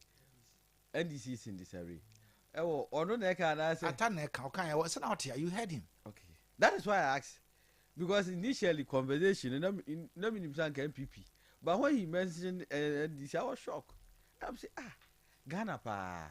Say, human people are listening. Is he trying to deceive your listeners and access of human? Penia Echo and Ama Aye Dominic Ahin so Ekasana Nintino Kasar. Presently, there is nothing going on very bad in NDC. Ubia Yena Juma Seni Sifata. President Mahama Yena Juma Ebu or Mino. I feel here last year, ABC this year, Ghanaians are saying, say, if this is the governance are almost experiencing continuously there, then NDC going to be in governance perpetuity, perpetual governance in NDC. Ebenya Sena Amamun AC Airqua.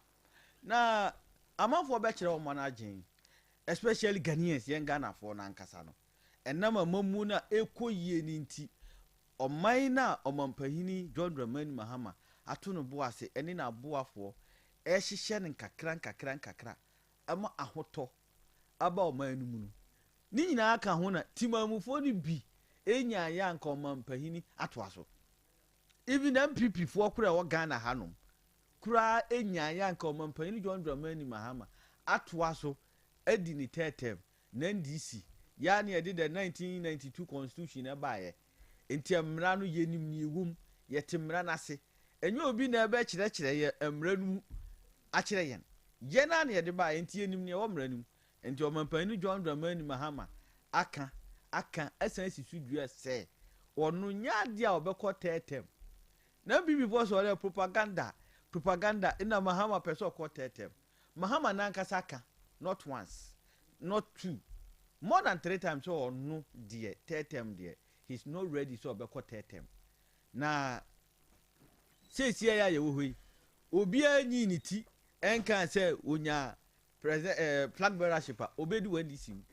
Not a single person has come out to say media minya flag bearership na mepe speculations and a man for kika say we nya ope and sane de chichiri amanyuku and as sane de chichiri on mine party no e won hihye da ho en hihye ni say bre ne so say yenko yi flag bearer won e se fata no edi won ho ba na yen party ma no ya to on tuntun sansan ne yi ba ko no abeto John Dramani Mahama ne dwumadi a odi edi aboa oman Ghana no na bre ni suru a as usual say ne NDC eya ye to ye boase ehwehwem ye to ye boase ehwehwem eyi flag bearer oba obeboa oman no na ba bia John Dramani Mahama ahyehye oman na kwakodu sesie ba bia ye dru no ye hia obi obeba ode ebekọ reverse yahunu bida 2012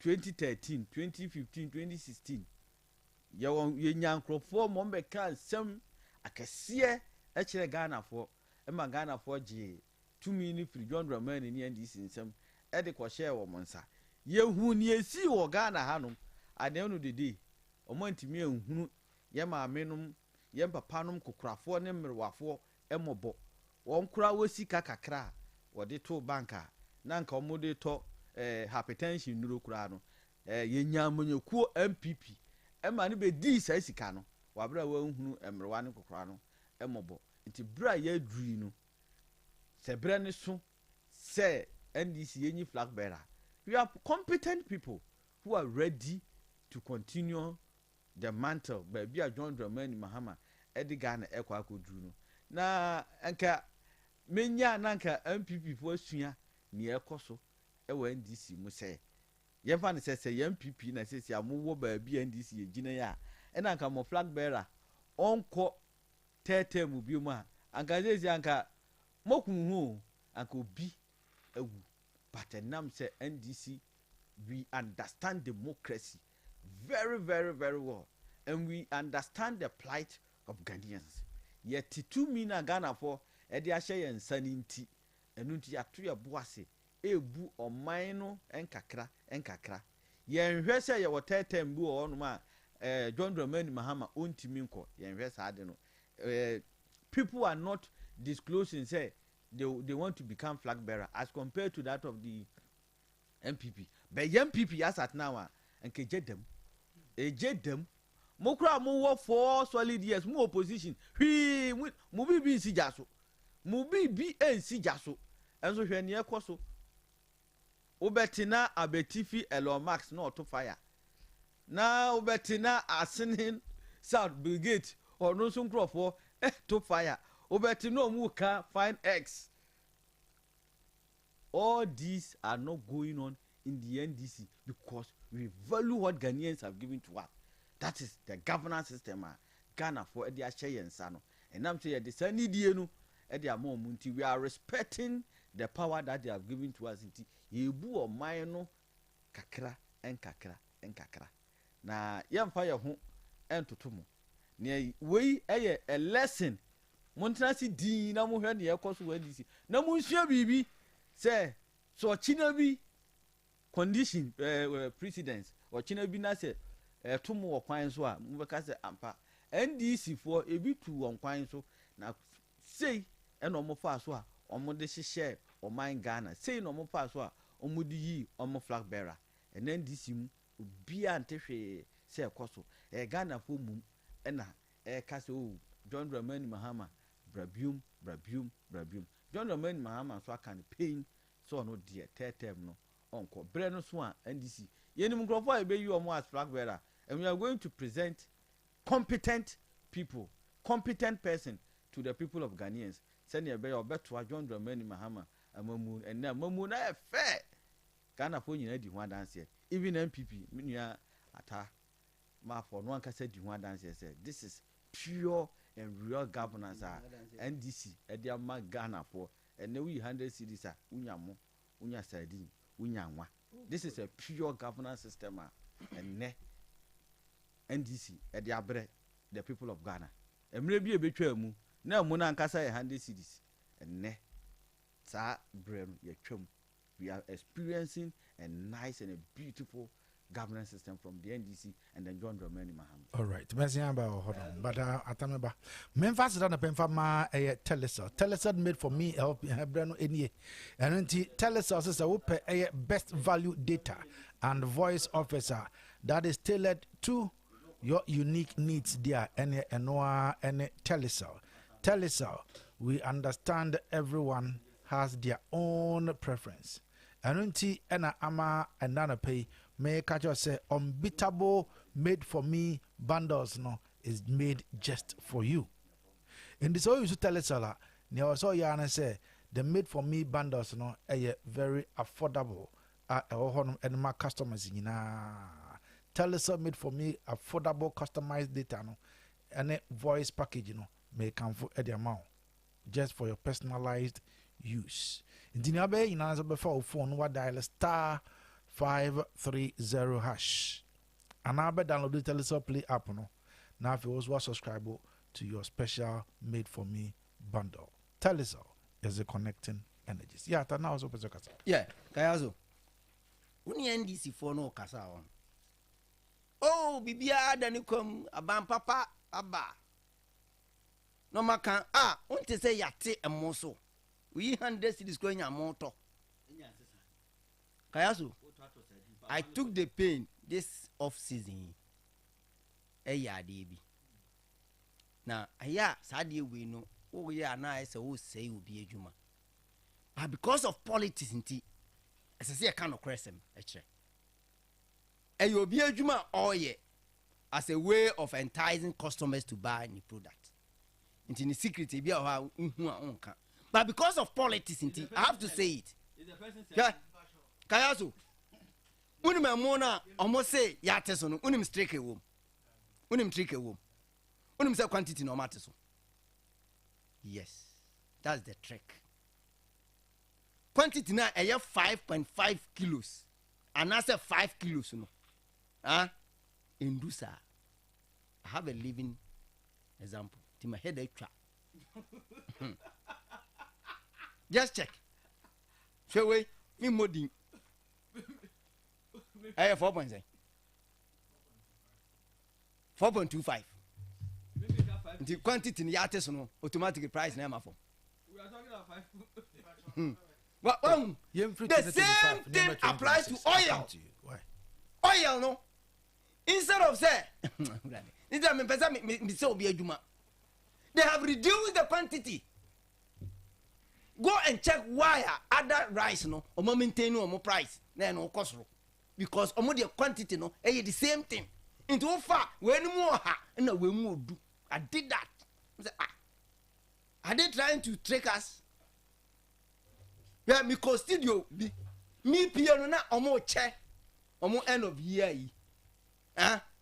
When quantity na no my 4.5 into me try. Me the children this ni no sere. It is up westry. Gradually, we will tell the people.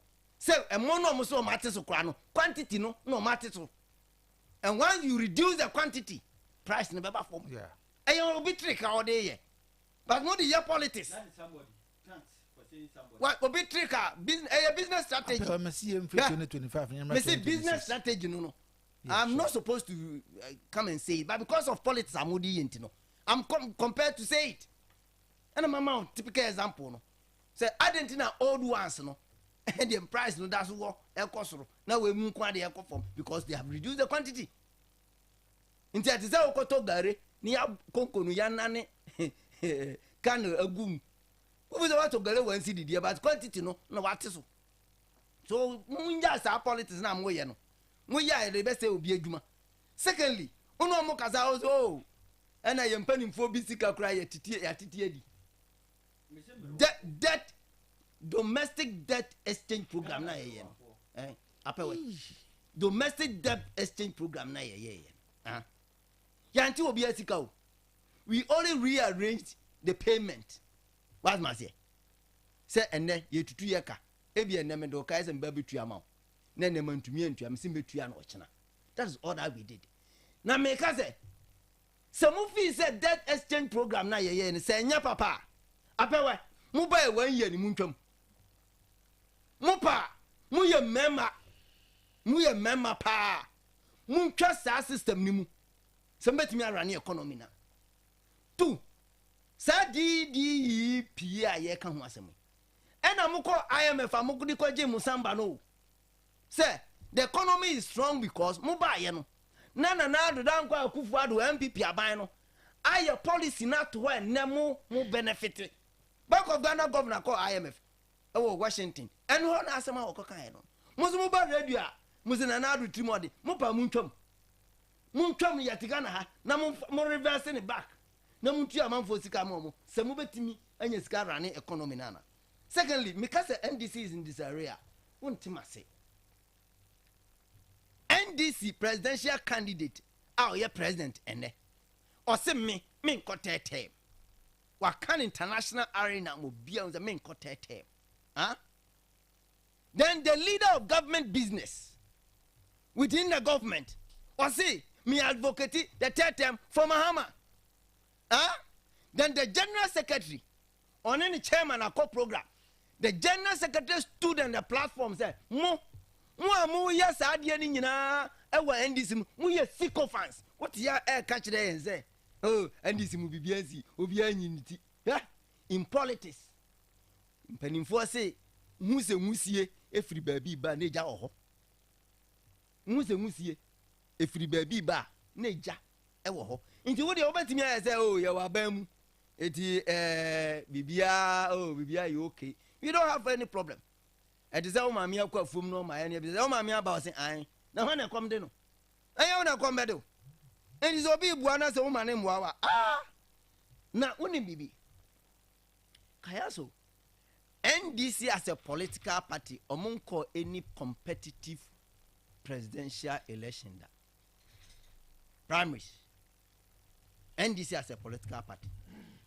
The nearest one among a Fonka games among born 2012. By then we not do. There's only 3%.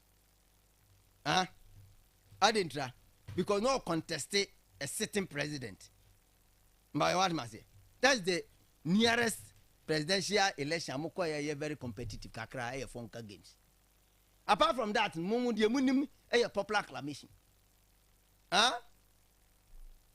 2000 a popular acclamation. Professor Mills.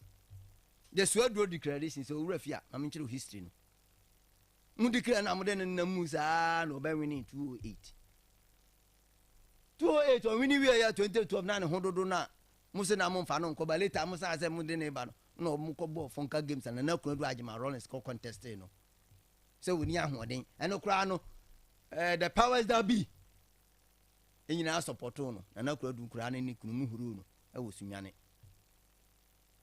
2016 popular acclamation akwakro ba be contest Mahama kra muso abodam bibi se donko se den muso abodam what must say but in 2028 before NDC we elect a flag bearer no afi no ba be presidential primaries are competitive okay because aban no ate so no onko bio nti ye be bie flag gate no ana sesi a untumi nya Swedro declaration untumi nya bio because fifi ko temu aye what o person the boss be the president ana Julius de Branso aso aye what ana binum tin na nam touchla no so untumi nya o manim ha eti so betimi atra studio ha no wasre ami apewe media hu de ya mi jado bo mi enti mi ti ase ba mi jano mi shawa ni se bible sum sesebre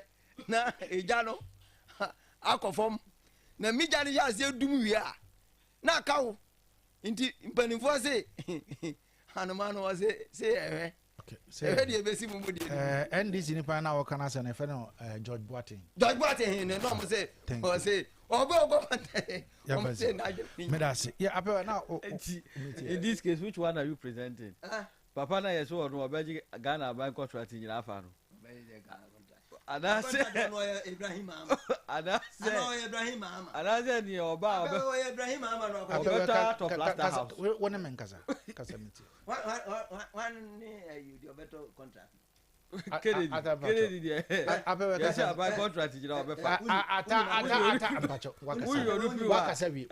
wakasa wi manen kasa businessman abetuvi elobax the oba no obeto plaster house the first target no plaster house no that was in Amrufa and na ko akoto a hotel me pacho kasa that's what I'm saying the first target is plaster house and yet one atamafo mpacho these are the people you are presenting to Ghanaians yem fit 2025 yem 2026 and that of the Adam Smith or no so na mo be presenting ana all the people you are presenting are not sellable to Ghanaians.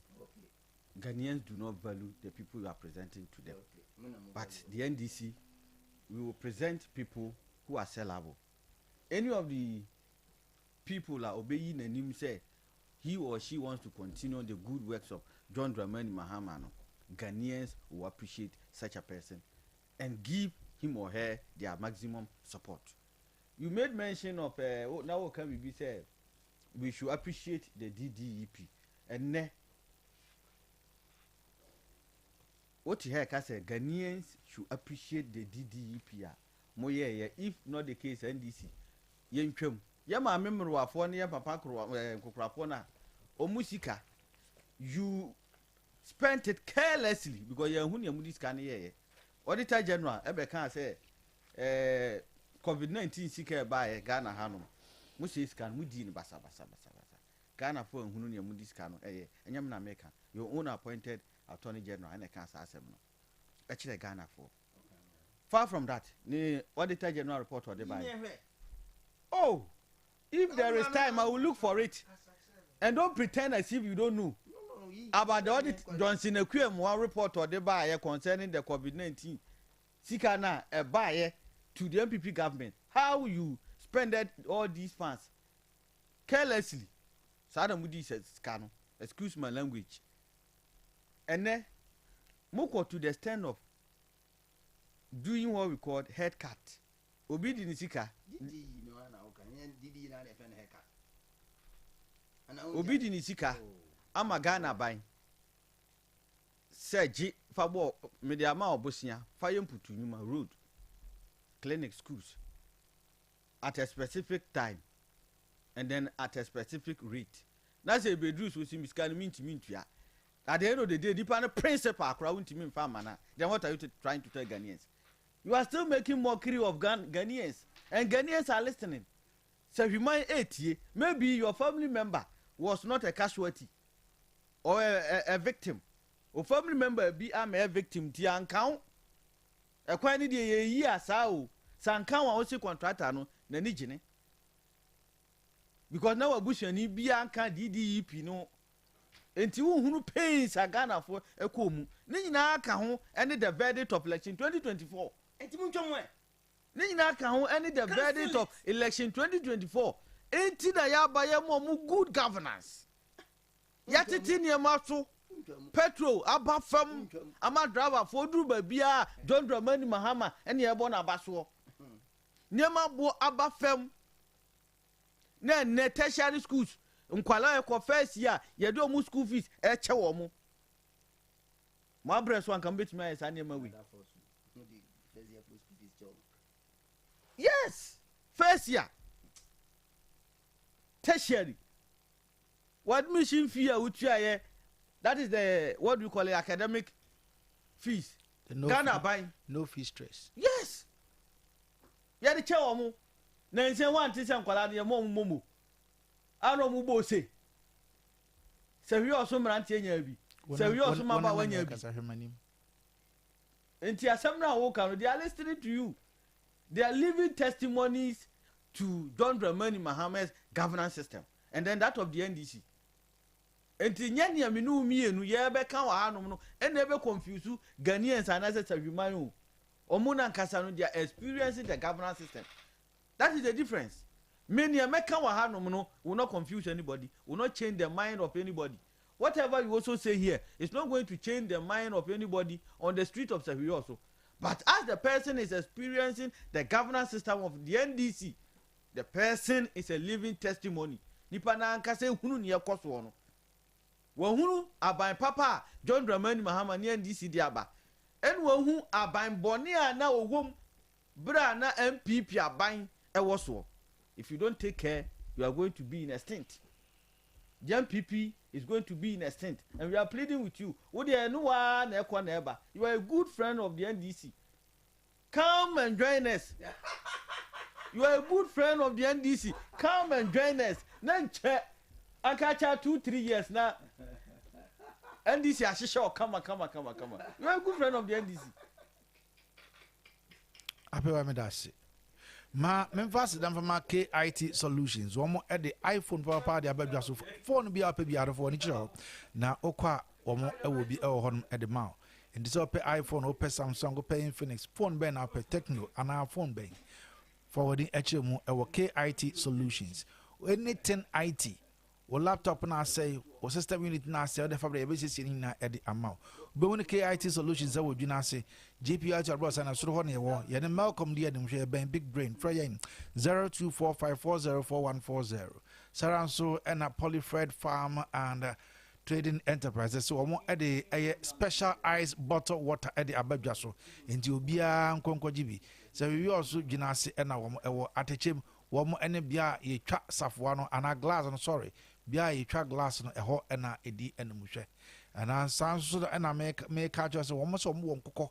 Womo enyina sisi womo ton womo sanso wo a confirm so ne nyina abo no so eda fom obeto bi wo mo nchen a womo ebesan ama TNT ama odi akọ wodi abo modern we teacher yensu e wo Sewas campus another friend 0243 176170 Recover Company Limited womo na akwakofa Queen Elizabeth Supermarket and wholesale at the Ababjaso. Nia pesa woto say province awodo nyina wo nyina bi ubetumi abetu bi akwakoton ana abekọ akwakoto bi nso akofie ye wholesale shop no ewo eye GPRT honom na eye wioso ana abo akọ taxi rank honom bon say Recover group of companies Queen Elizabeth Supermarket ewo honom ye wholesale branch the ho na wo ye ben eye Upper Amenfi Rural Bank. Saranso ena oko eye Upper Amenfi Rural Bank Nachia. Honso ena Queen Elizabeth Supermarket, a retail shop no. Honso ena ewo. Recover Construction. You see, so we see dying quantity. Bibi a fat dine see winning. for ne nyinaa bɛdan Recover Construction and Trading. Yɛwɔ nkrabata no bi ɛwɔ sɛ hwiwi ɔso tano so. Yɛwɔ bi ɛwɔ Penacrom, yɛwɔ bi wɔ Anwem, yɛwɔ bi ɛwɔ nso so Takwa ɛna Kestown Junction. Sara nso ɛna Queen Elizabeth Hotel yɛbie yɛ pono no pɛyi. Ɛno nti anapɛ yi ahɔwogyebea baako a mekamfo de ama wo sɛ ɛhɔnom ɛna ɛsɛ ahɔhoɔ no nyinaa ɛde ɔmo kɔ ɛyɛ Queen Elizabeth Hotel. Nea wobɛda, nea wobɛnom, nea wobɛdie yɛwɔ ne nyinaa. Bea wobɛpake wo car yɛwɔ ne nyinaa. Security nso ɛwɔ hɔnom. Na wode wadeɛ nso agya yɛn nso a ɛnyera. Nti bra na yɛ so yɛma wo baabi ma wo nna. Sɛ hwiwi ɔso ɛna yɛwɔ frɛ yɛn 0244878466 anaa 0534212702. Anapa yi Momo yɛsɛ fa de wodi dwuma nyinaa na wode Momo no edi dwuma no na wo nya akwanya ma so wotumi nya sika 100,000 Ghana cedis. Nya obɛya ne sɛ download Momo app no na wode ayɛ wo transactions ahodo nyinaa. Wo yɛ ne sa na ɛsɛ wo nsa ɛka ɛyɛ sika no ebi. So the chance awaits you. Download the Momo app and keep transacting, and you too can say Mensaka. Seahorse Mahiti promo no air coso. Niabe answer to Seahorse for product in Buto Via. Be anything is Ubia. Shim Bone say a chedie code account, number account, send the code no if I call a number no so. Seahorse for etanasi. Efsha Bibia nas a pepa. And one no Ubenya a chedie bit to say. 50 Ghana cedis are there, 5,000 Ghana cedis. Mobile phone, iron, fan, fridge, TV, and an ultimate price on a aboboya. And until in Chemubia will be on a fret 0540424386 and 0243218566. Now, advert we know, Kaise National Lottery Authority and our approval. Seahorse Mahiti promo, yes, a peking crying. Oba. O timenka anopay ebia stretch marks ajo we de aboso wafuso opese ye flat at the mouth o tususa opese o tunu so ya akese o de bra for ni achim e peske e bi de adwumadi at the amount wo akoma yare diabetes sexual weakness o beba no de so na pese ye de kese at the mouth wo da wo na prostate problems no e how for ni achim e peske o hunsu agina ntuma oba yem fafuru so e peske achira kwan wo ko hodma yebedi sajmani na ediama nka wonum saranso ena eye stomach ulcer stroke wani ewo problem wodi ehwe peske ewo mpomam ye Church of Pentecost edi adum chefra yen 0530122500 and 0268477660 anape yanko ya sema etoso mienu esona memfamfiri apewo honum yehwe Ghana hasia the macroeconomic indicators in Ninano, it was a Ninano, so in the year 2025. But I am asking you, Apewe, from what you saw, 2025, a turning point at the man Ghana, and I say a disastrous time. And Nigeria Ghana for a woman as a result of the good governance and my macroeconomic indicators a gina ye inflation above them, interest rate above them, unemployment so above them. What's unemployment? Yes above them. Yes. Okay. The argument is that. What's the above form? The argument is that at least if at the end of the day you have a governance system. 10 na say I could 9 cry above form. Matiwasi. Until now can say above form. Matiwasi. Maybe or no near me can say thank you very much. Enti no and I'm saying macroeconomic indicators no ejina ye and that is the first thing and NDC and John Dramani Mahama. I catch the Ghana for say in our first 4 years, in the first 1 year, it is purposely to stabilize the economy. And yet, Nema and MPP for a year, the Guaquamu, and no, and I yielded these very results. And I'm NDC. NDC was not in governance for a day, and I said 2 days. They were there for about 8 years. MPP. And our system or the economy started collapsing about 3-4 years ago. But we saw won them. We saw say not a rebound. When John Dramani Mahama I think about 3 years ago, warned them to stop the mismanagement. What led to the mismanagement? Mismanagement ni bini one. How they spended certain monies. Ba Ghana ha. Typical example, COVID-19 sikana ba yam. Yet your man we mu. No babesia, nem passe, the bank accounts, young coho. I don't know, wouldn't any right to say what you are saying. Because in none of them proved the same. I mean, we are mine is na obi nso nhwehwemu bia beda agi sika ne yene dia me no mi enu aye kasa ni nhwehwemu abeda agi sika ne yene dia nse ayo no sika na woni dem nhwehwemu bia meda agi se ba me sika na yehu wo ne bed ase ne yene dia but bibia nso nche se ono nso awia obi sika ena me ena sika no se woni dem ono ne dem sika na akoko 20 wo susu nya wo dia sanitation minister ye man no close to $5 million so fan kwoti odo Otiana wanted. Where was the money? Otiana wanted. What year? Abine Cassin. Abine Becassin is Sikaira. Were you expecting the MPP to come and say something? Oh, no, I am asking. Were you expecting the MPP to come and say something? Abine Becassin is Sikaira. And I may say, were you expecting the MPP to come and tell you some music either? Who percent MPP Becca some music either? Not at all. But Bibianson just my not at all. It was for the people of this country. Yeah, sika. Because Ajuma aware how much is he paid? You trying to couple something. How bet 20 years can pay the Casman Kawan doesn't cause what we. Never done no more. And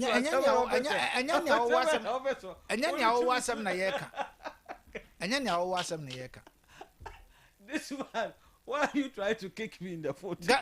Ghana has yet you'll be a pay air Casman Kajomama. We have a listener as a Casa. And see, when you have such people running the affairs of this country, now Bank of Ghana, it me prentisika, we all know fundamentally. When you have a Bank of Ghana, be prentisika, you are trying to intentionally, let me use that language, intentionally allow the inflation to balloon, because there is no need. Say Bank of Ghana, you print money beyond the previous year revenue generation, but MPP did so. Ninja ka ho na mo man Ghana, you could do baby you could do ye. And what chira Ghana for a firm ene NDC abanya ba. Ya tu ye boase. Ye shisha o mining kakra. Obi beka say it is not rosy as we expected, but we cannot go beyond what we are supposed to spend. And proper management system. And now we want to see the crime near Kayaso. Ubebu huwa contact chire. One CDA we use here. So sometimes when some of our members, let me say it that way, when some of our members are complaining, na sume si on my sika, na sume si yesia, I've been telling them that you don't know the system that John Dramani Mahama has put in place. Since they running the country, and then once the crown obey ya, ubebu huwa contact say once his name ye no, media ye way. And come maya yentimi nko international market enko bobusia anka hefa na yedi ani ebekire benam say prudent management of the economy by the NDC and then Don Dramani Mahama T and ne inflation above them below 7%, interest rate above them and ne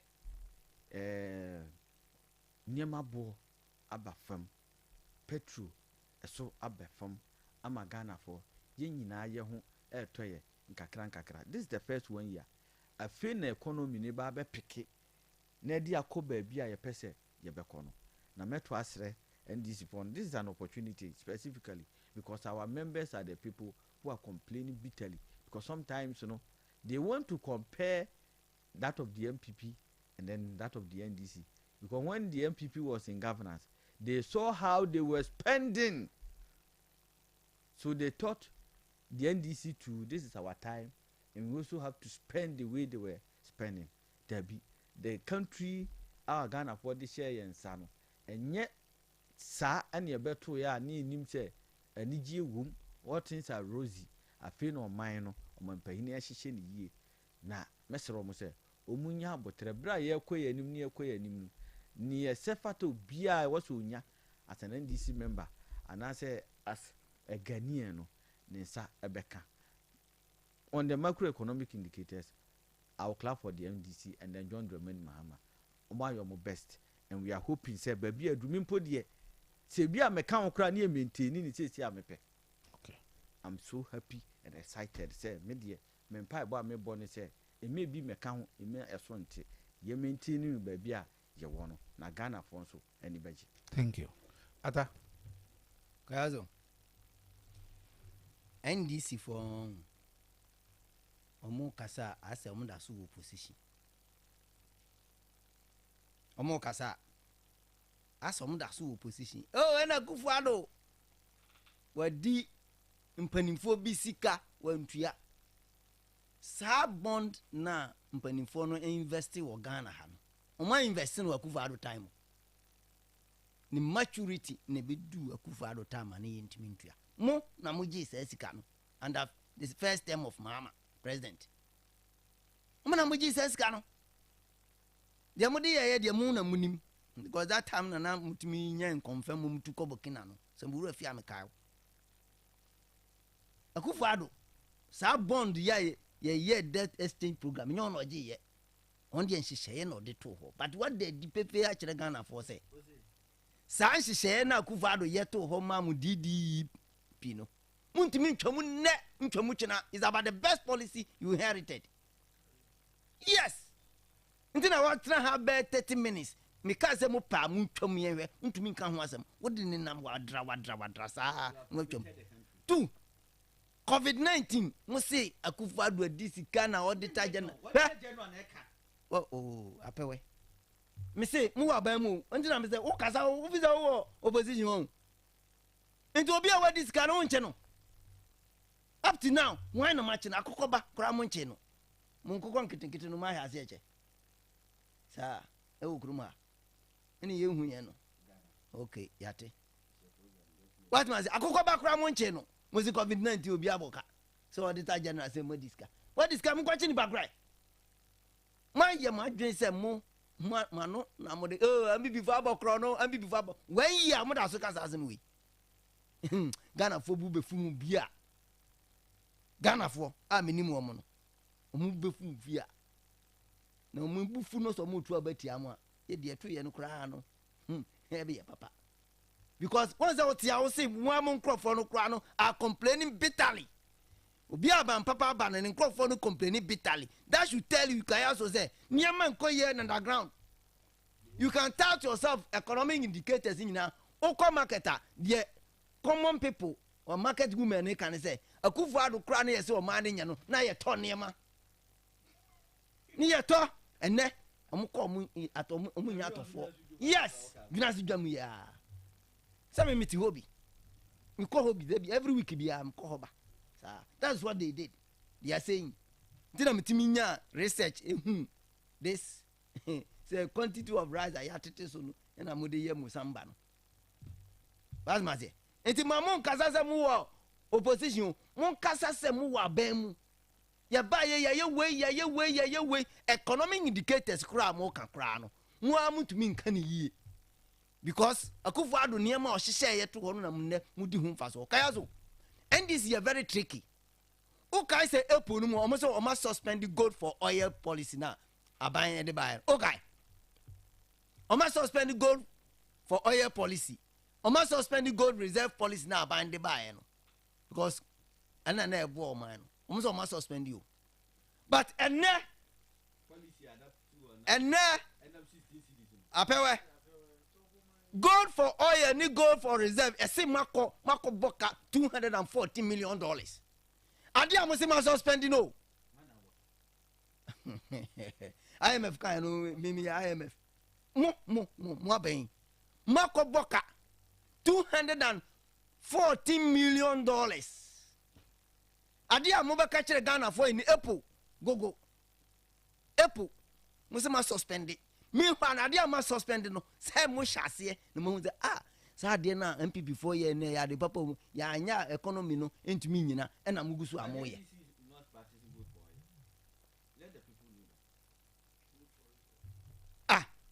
These are two policies I introduce you. Untumi ntwa bakum nya bakum.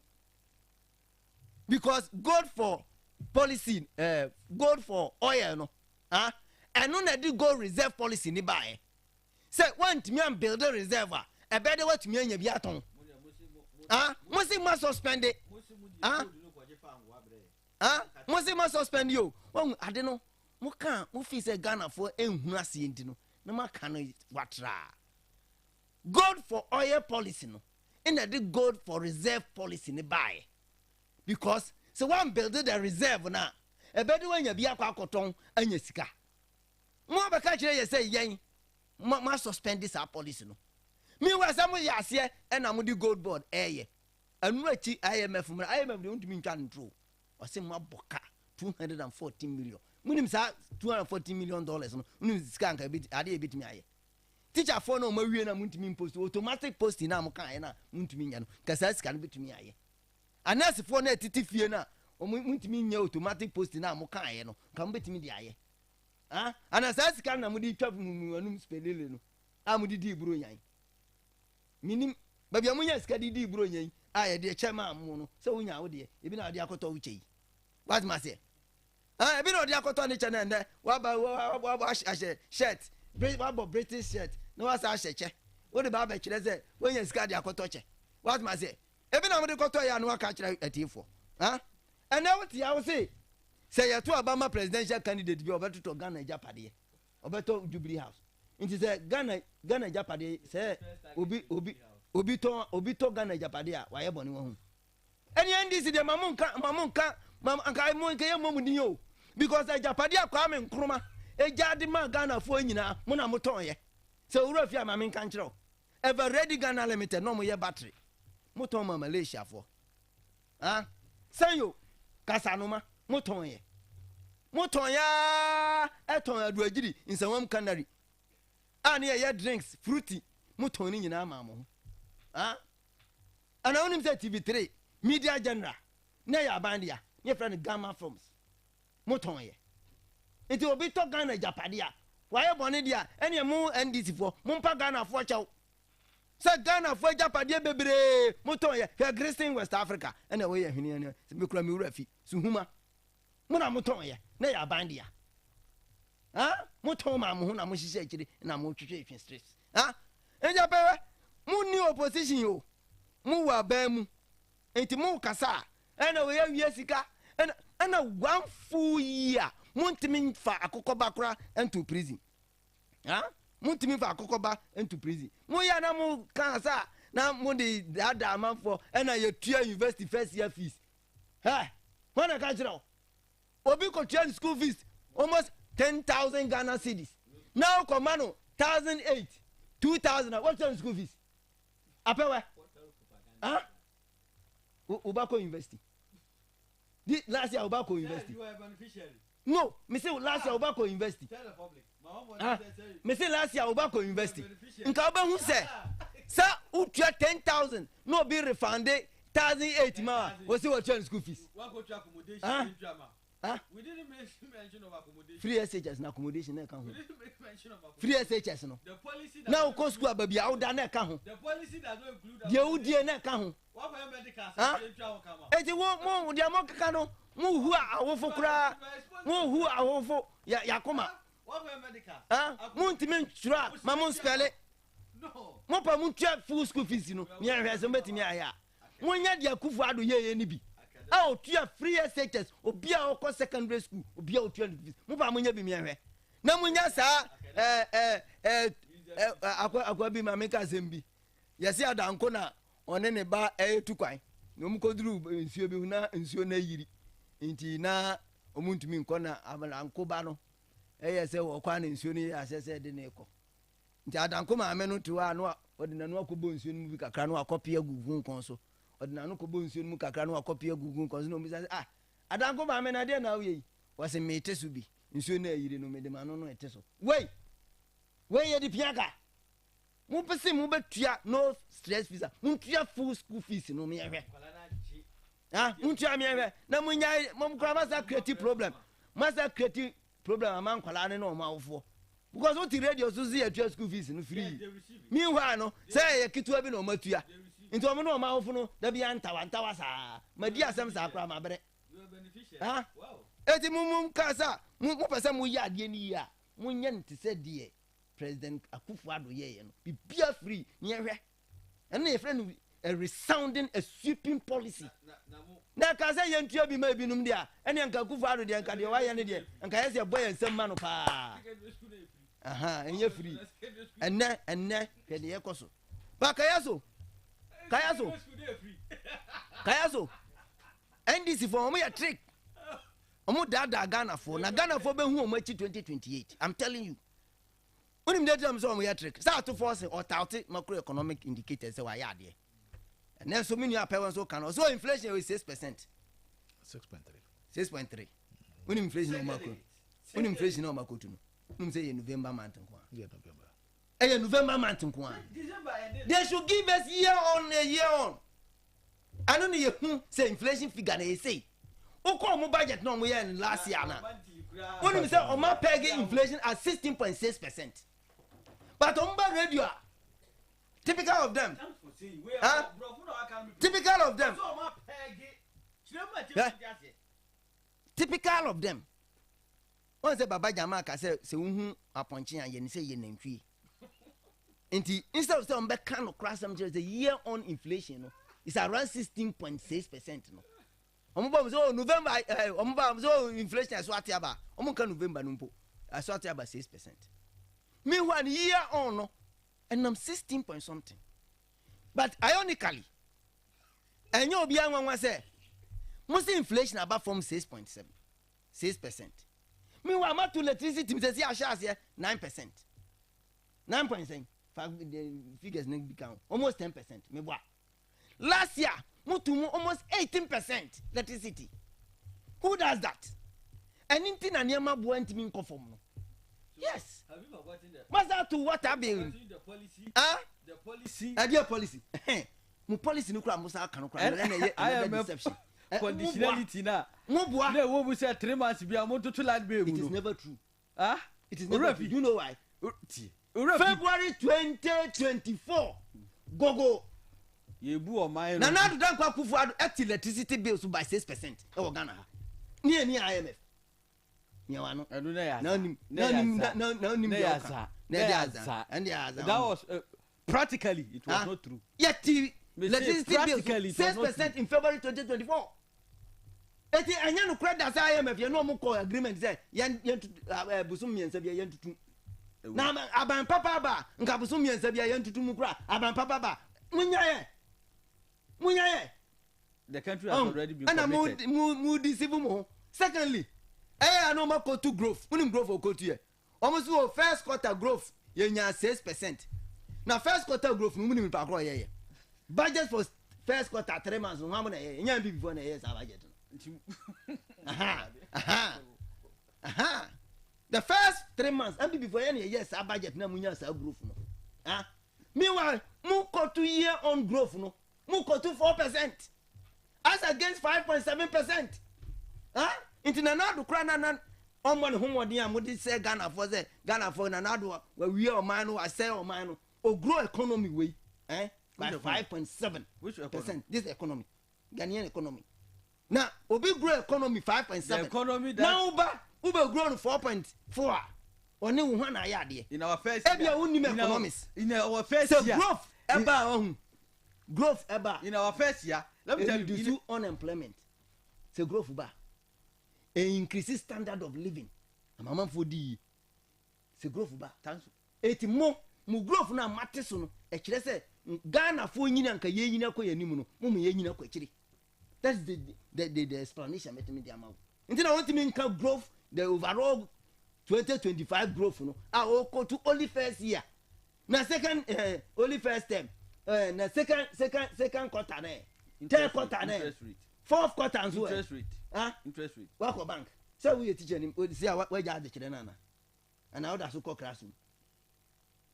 so wa bank interest rate o mate so commercial bank me bank atiso o bank ni de he me bank de o mate so o bank ni de he bodi ni enko check metimi a check ni sesi a mo ba na ma ba tutu futuro agu ya nim of the bank na ma tu futuro ya titi bibia so interest rate go there ya tiso as comparable to your term go there o mate so o mate so sen kachire but mo fa ma no were ma bi nwomo me say sesi a munni opposition and they come with figures munya sa jandam ni caricature sa by the fireside agro na mudi Ghana fo edi no mu hwe ni yo na me de Ghana fo na minimu omo no udo mudi agro be di wo me say nanado ohwa amanfo mba over 3 million Ghanaians school free ade ade ne yamfa anya na ban mu ba ye akwan ba konkora munyi yo apewe ana mayi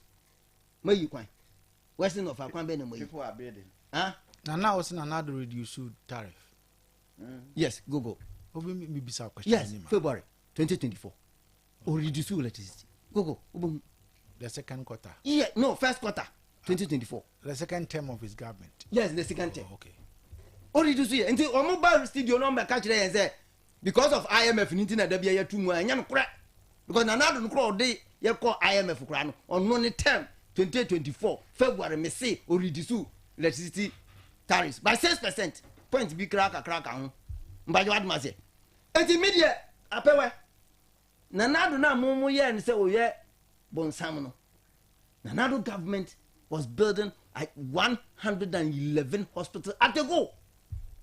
Though it was an ambitious project, but none in a cost also see there 111 hospitals. Agenda 111. Yes. You do no pia bontino nya asema bontino. O be ka agenda 111. Agenda 111 nanado si. Osi pa. Osi bia na so osi pa. Bia ya menesa. Kayaso. Malaysia Ghana for bufuo. Malaysia Ghana for bufuo.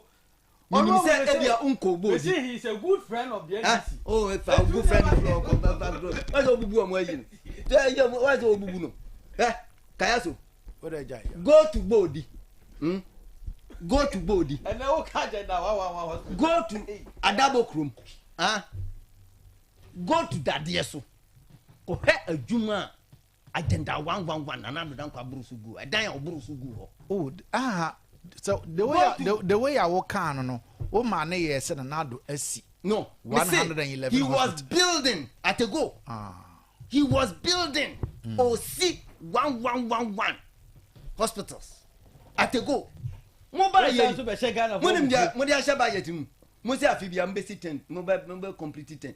At the end of we be 90%, e be 95, e be 70% no. Musi mobile complete no bit by bit. E is a mon pebre. Sikano anana nadu edi ego economy. Let's go. Sikabe. Me ba ho kra. Sikabe. Atu forcing. Or forso, but in the force no entimi force. Sikabe. Osi nanadu enja the buffers. Sikabe. As part of the writer, Makan. I'm say Abranti Ibia e de. O kaiser nanadu dan kwa Kufuado. President Mahama bedi na die.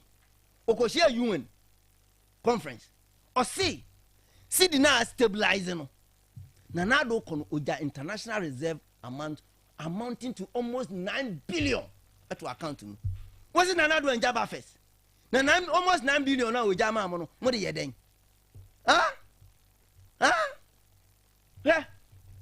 ena de nyame adom you were information age inti asembia obeka bia no is verifiable nanado anya usika na 9 billion na oja no international reserve na yedin sika amako ye dia be stabilize the economy no nanado wanja ohwe kura no and oja drip machine and the biggest achievement NDC communicator biaba ayem nwanwa seminu ya apewa nka nene ezo wo de ko hwe nzo akwan nanado machine na wode ba ya ne dia ko twikwan no na se obi wa mobra o papa asabe wa mobra owuwie ye ne na japade odija wo no amen ne wo de gbobra wo so papa no wa mobra nka wo use ne drip machine yeah enti apewa media maka kira o 2 years ne de first year no marry 4th year there political year mu 3rd year ne mu 4th year mfimfini mu modern say mu be yi bibio because the me hui ya Ghana for there omu wi a ombe mark mu very very well abampa baba fine obi any problem but here is slogan but nipa na onam street ni so no ene otimi to gobe ana eye me ya se Orlando tukwan Orlando mu communication director otia o se gobe intimi nto na utimi to gobe ene yetimi to gobe ah ene mu ho pe Ghana mu adi kura ho kura wa yasem what must say amon de sema ka je say apewe amon o mati quantity ni zuo o mati quantity ni zuo me de mini problem so be dey odi ni won fie ba odu sa tu bottom we teacher ni now do sa tu bottom na say six ka so ya eso so baby sa apewe December eso be sa apewe yeah okay December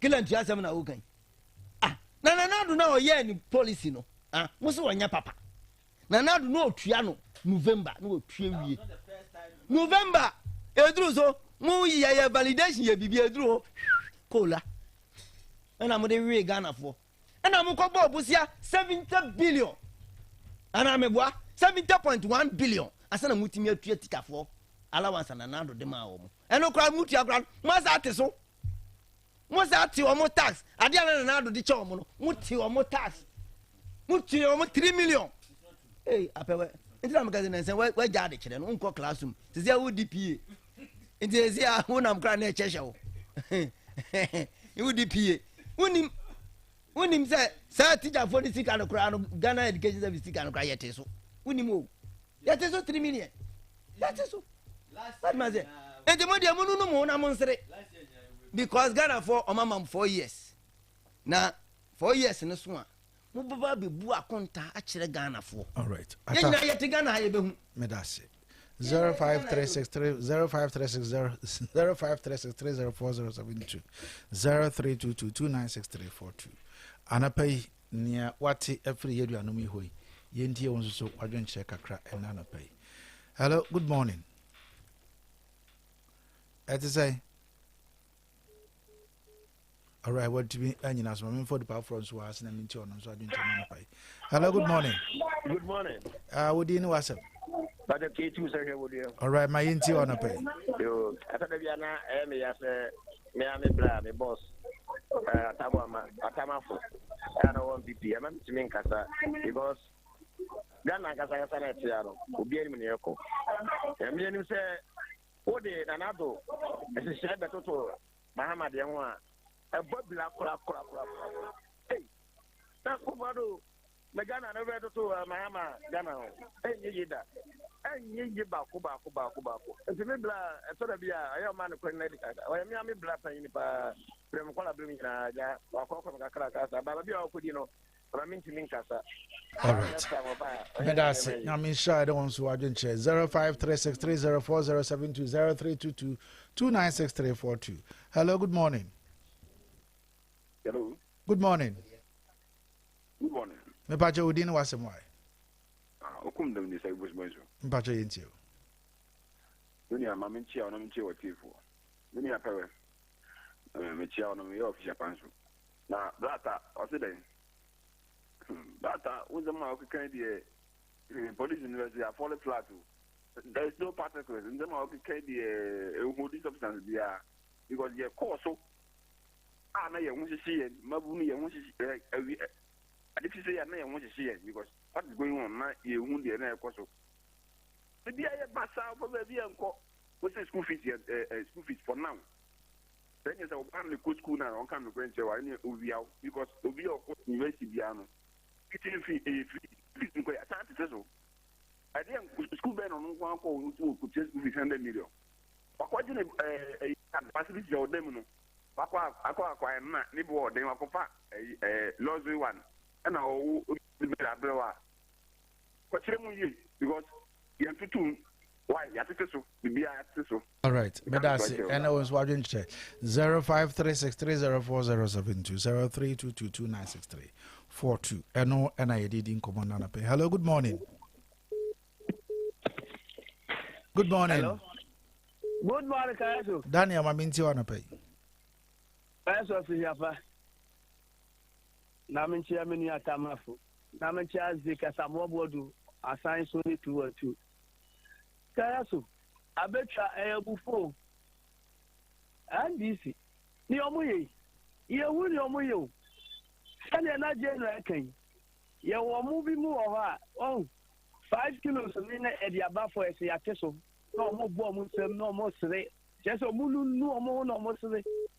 Economy, the Omoya for you. Fair, Nana do buy. Shebabia, now mine war. As why the free secondary school buy. Mobile, Adia Mosemo de Beba. Eh, and cook get it. And so, Kayaso, Yahoo, almost a 24-hour economy. You know, my home or in Adia now canon. And my mom really the sheik or two about my NDC. 24-hour economy, Alante, and Yahoo. What I say, Obeti Assembly members, Kayaso, Otia Bako, and one no. Your teacher allow us here, not teacher for equal striking. Up to now, country, Nasa for the old year, 80 years Rabano, Nionu Kayano, the boss or share Ghana for only so. Where did they say eligible Miamra? Only your shepherd or diso, and I want to feel health insurance who are to be renewed. And this is time, a bit to me 3 days, 4 days, no want to be renewed. When you about me, all right, Medase Daniel, thank you. Hello, good morning. Hello, good morning, Master Kayaso. Mpacho Udini Wasem. Adam and you could you come to Yentio. As my father, I'm our future upon. I've been going to One of Mr. Kaina. As a campaign campaign for my idea, a free moon in a wound your my. And so, maybe how can I want to say? I contemplated to Medici and a MP. Young woman will go home.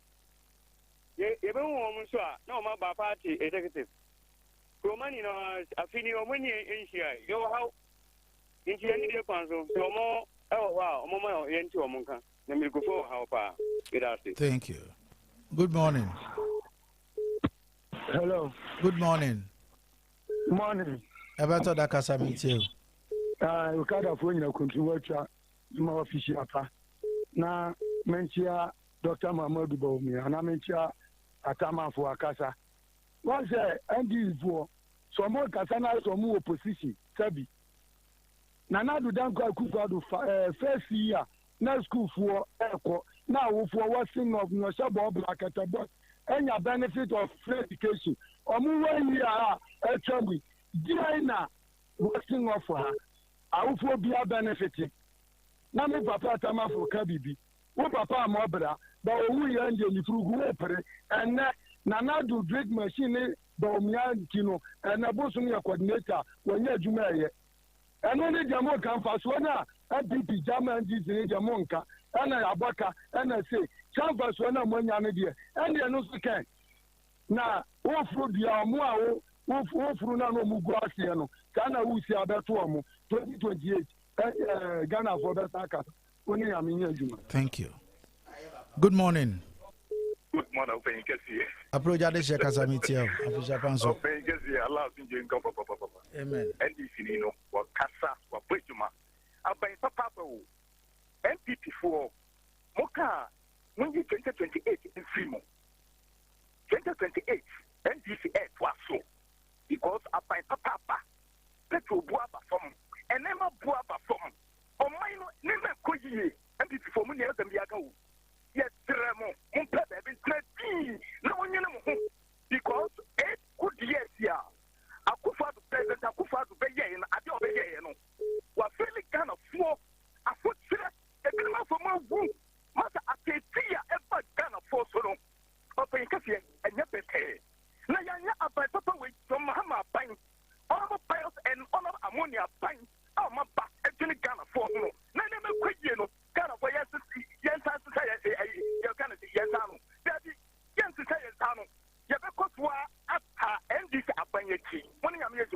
All right, thank you. Hello, good morning. Good morning, Kayaso. Yes, sir. Abutrika ni nyamenai. Abutuka kasabiti. Kayaso nano pa mamena wase na mentia yura tamafu. Kayaso, dia meka ne se, NDC for no mo kasa o mo si bibia koyi. Na sisi a tertiary schools na ya tutu school fees mu, ya tu nsuo buo mu, ya tu electricity buo mu. Ya say same jansi sisa go de koton bra wasa koboka. Enti koyi wo he fa o mo kan wasemi. Wahu nyama na basa amambo e de hye mo nsa afi ba akopani e ka amade akọ amabo eni 240 million e asem ketwa Kayaso mamena wase na no pay. All right, thank you. Hello, good morning. Good morning, Kayaso. Aja. Majaponi. Meja po kasa. Kayaso mo fisha pa. Afen komete. Ana aboga fo simi na so ata mafo ne dunia ay apele e mo fisha pa. Komete wo mo. Inia sede onabo ata mafo wo kano. Papa wunu amobra anye bia o je obi kakra bia obotum ja bobra. Ese friends obosom ye aduma obosom ye aduma o yoso. Aduma we ni na ye na ko fodo aduma na oye. Bise wona di drip machine ba ye. Na obesom o di ye aduma nso nso akwa ye twa. Wana di ba ye. Bise we di dokono na ye oda. O ka di oye maburu no. Nti ya na munye bunia ye. Na munu na monsere. Enema tu yi kosoro abaya da bia mo ani anwa na ya teso. Ibi ni wa ya teso bi. Abaya da bia oba ya won di o se ya che mo so ya che anwa so. Fi won man zan. E di bi. Come yan NG4. Medase. Good morning. Good morning. Hello. Morning. Me pache wudi. Barnabas ni go. Barnabas kasamiti. Yes, Jina.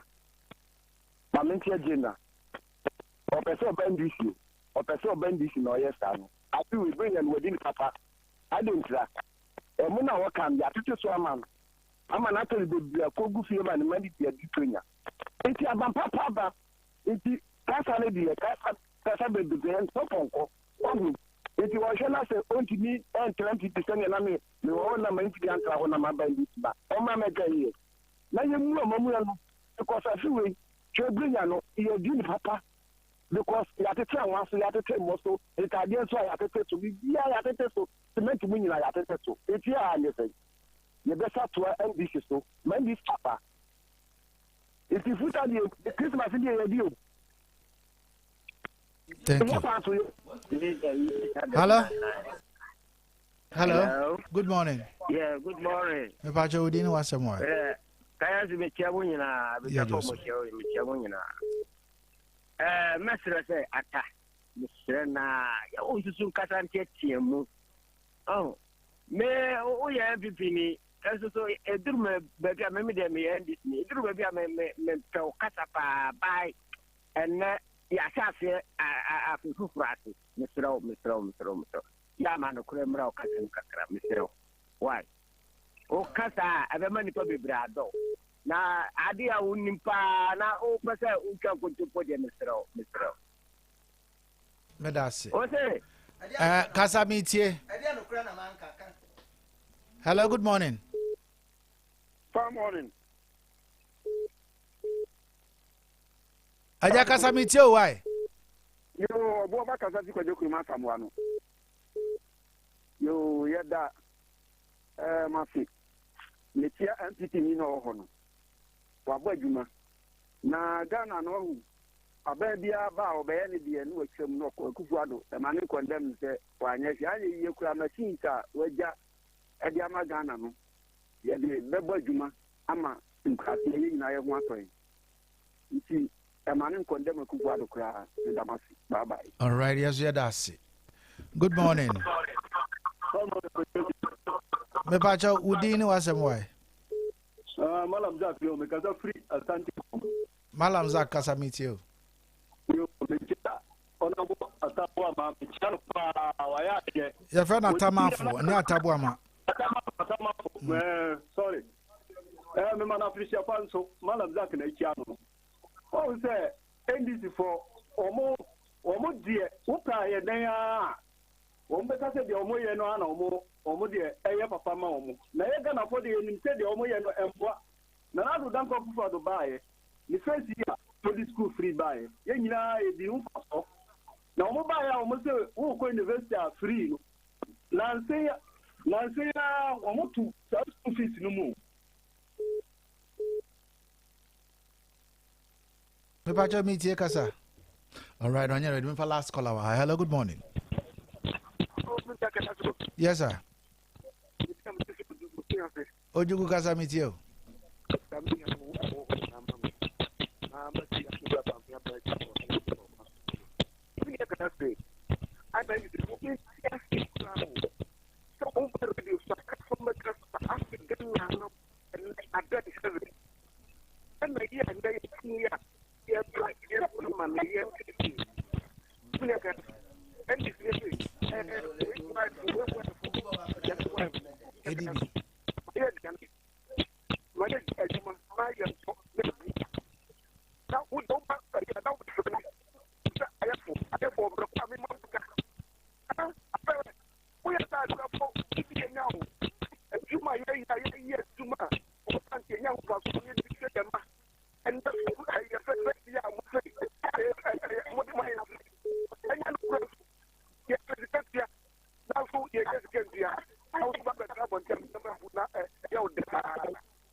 Hello? Hello? All right, but the basic, men for phobia, made after for the United will be agent to the buy. Memfa Asada and pay Enfama Smart Efforts College. Yes, I will find a control so you know when chat. Or person trying to floor. Fano Ebra Smart Efforts College. Smart Efforts College is say just be smart and we will put in our effort. Enti about father so you control when chat or person trying to floor no. Fanabra. Ye of their classes yeah. Vacation class so yeah for SHS students. Yeah, general science, general arts, agriculture science, business, home economics, visual arts, and the technical subjects now. Your accommodation now hold mom free a teaching bench eba. Yes, also our basic school, a year from crèche 1 year, I could see class 4. Until school in penning force for the woman 0541539371 and 0243112806. Yes, and so a modern ICT tools nina I the HM of Adie Emma Adichere effective at the Emma Womo. Your school bus a form of front free school mo assigned omo eba fee and a form of free fee at omo eba school mo. I don't choose Smart Effort College for quality education and unmatched convenience. I don't want school in penning for any common.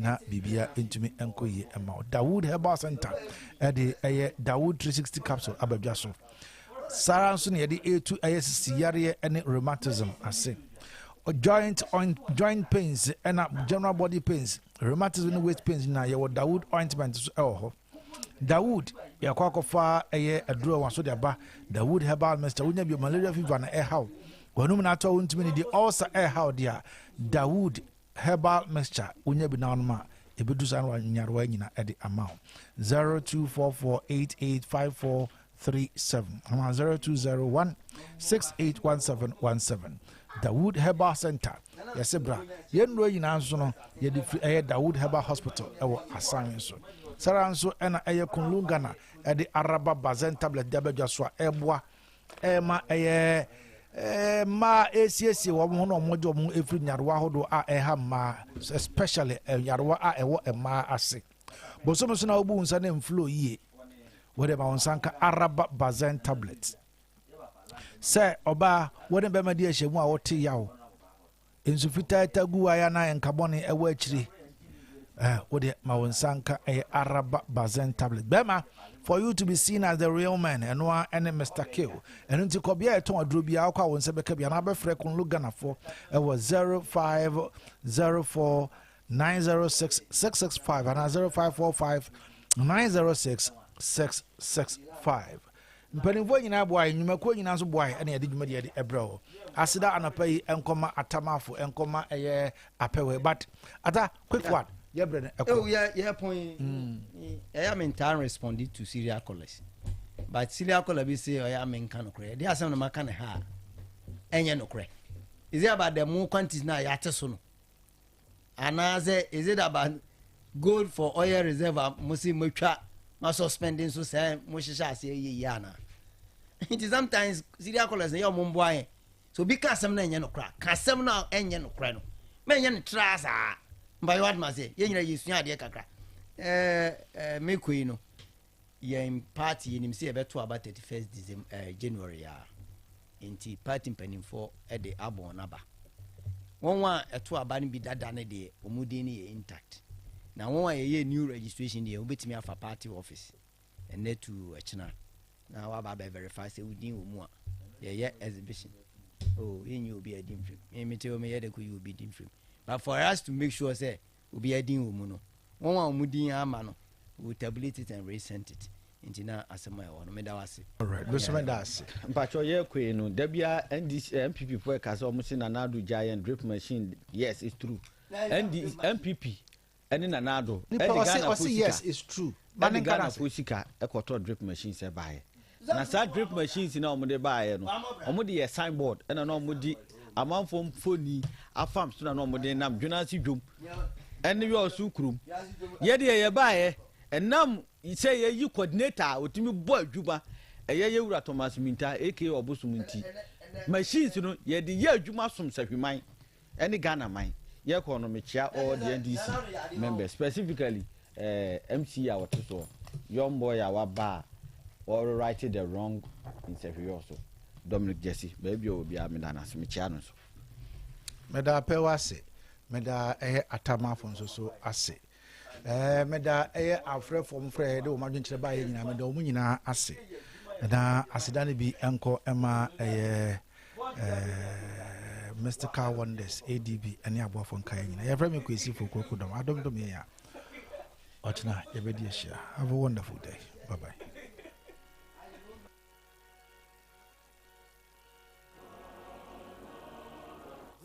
In education begins with one bold step, and that step starts at Valley View University, where visions meet opportunity and your future gets a fresh start. Valley View University, Ghana's premier private university, is here for you. We offer Bachelor of Education programs in accounting, management, English, mathematics, ICT, religious and social studies. On the sandwich mode, we also offer regular Bachelor of Education program in English, mathematics, ICT, and social studies. For business administration, we offer accounting, management, HRM, and also BSc nursing program. For your masters in business administration, we offer accounting, strategic management, HRM, and finally MEd and MPhil in curriculum and instruction, MEd and MPhil in leadership and administration. For persons seeking for professional certificate in education, we offer postgraduate diploma in education. Entry requirement: all you need is WASSCE A1 to C6 in core subjects and 3 elective subjects. For BSc nursing candidates without WASSCE and RGN will be admitted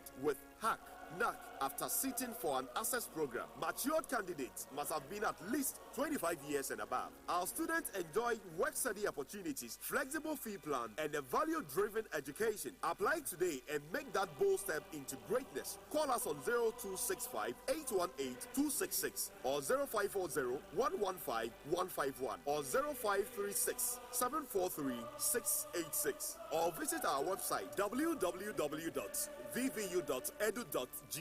We are located at Odium in Kumasi. Valley View University has other campuses in Accra, Oyibi, and Techiman as well. Valley View University, the preferred Christian university.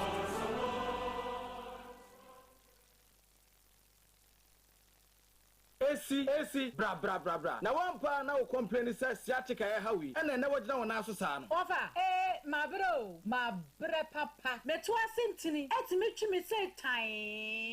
Yale yale bone. Dr. Kankwe, Dr. Kodivu Abam. Ena ati me sa no. Sir, Dr. Kodivu Abam. Eni ti sciatica nko na esa na. Ofa me kame chira we nya sciatica nko a. Minia be me ya no we chire he ya na stroke achini ya wakademu. Dr. Kankwe, Dr. Kodivu abam ya na me di ho adanse e chire no. Wo di twitwi ne ho ade e chire di twi no. Ne ho ato no say from wasole. Na etumi stomach ulcer papa ene honam yaw. Na oba ne sabuo mayie. Wo hia Dr. Kankwe, Dr. Kodivu abam ya.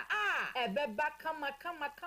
Ama ne ba ye sipi asita. Adoni ti ye kokko. Ena ne to wa ne ye fita. Ene na Dr. Kodivu abami. Eya dupo. Na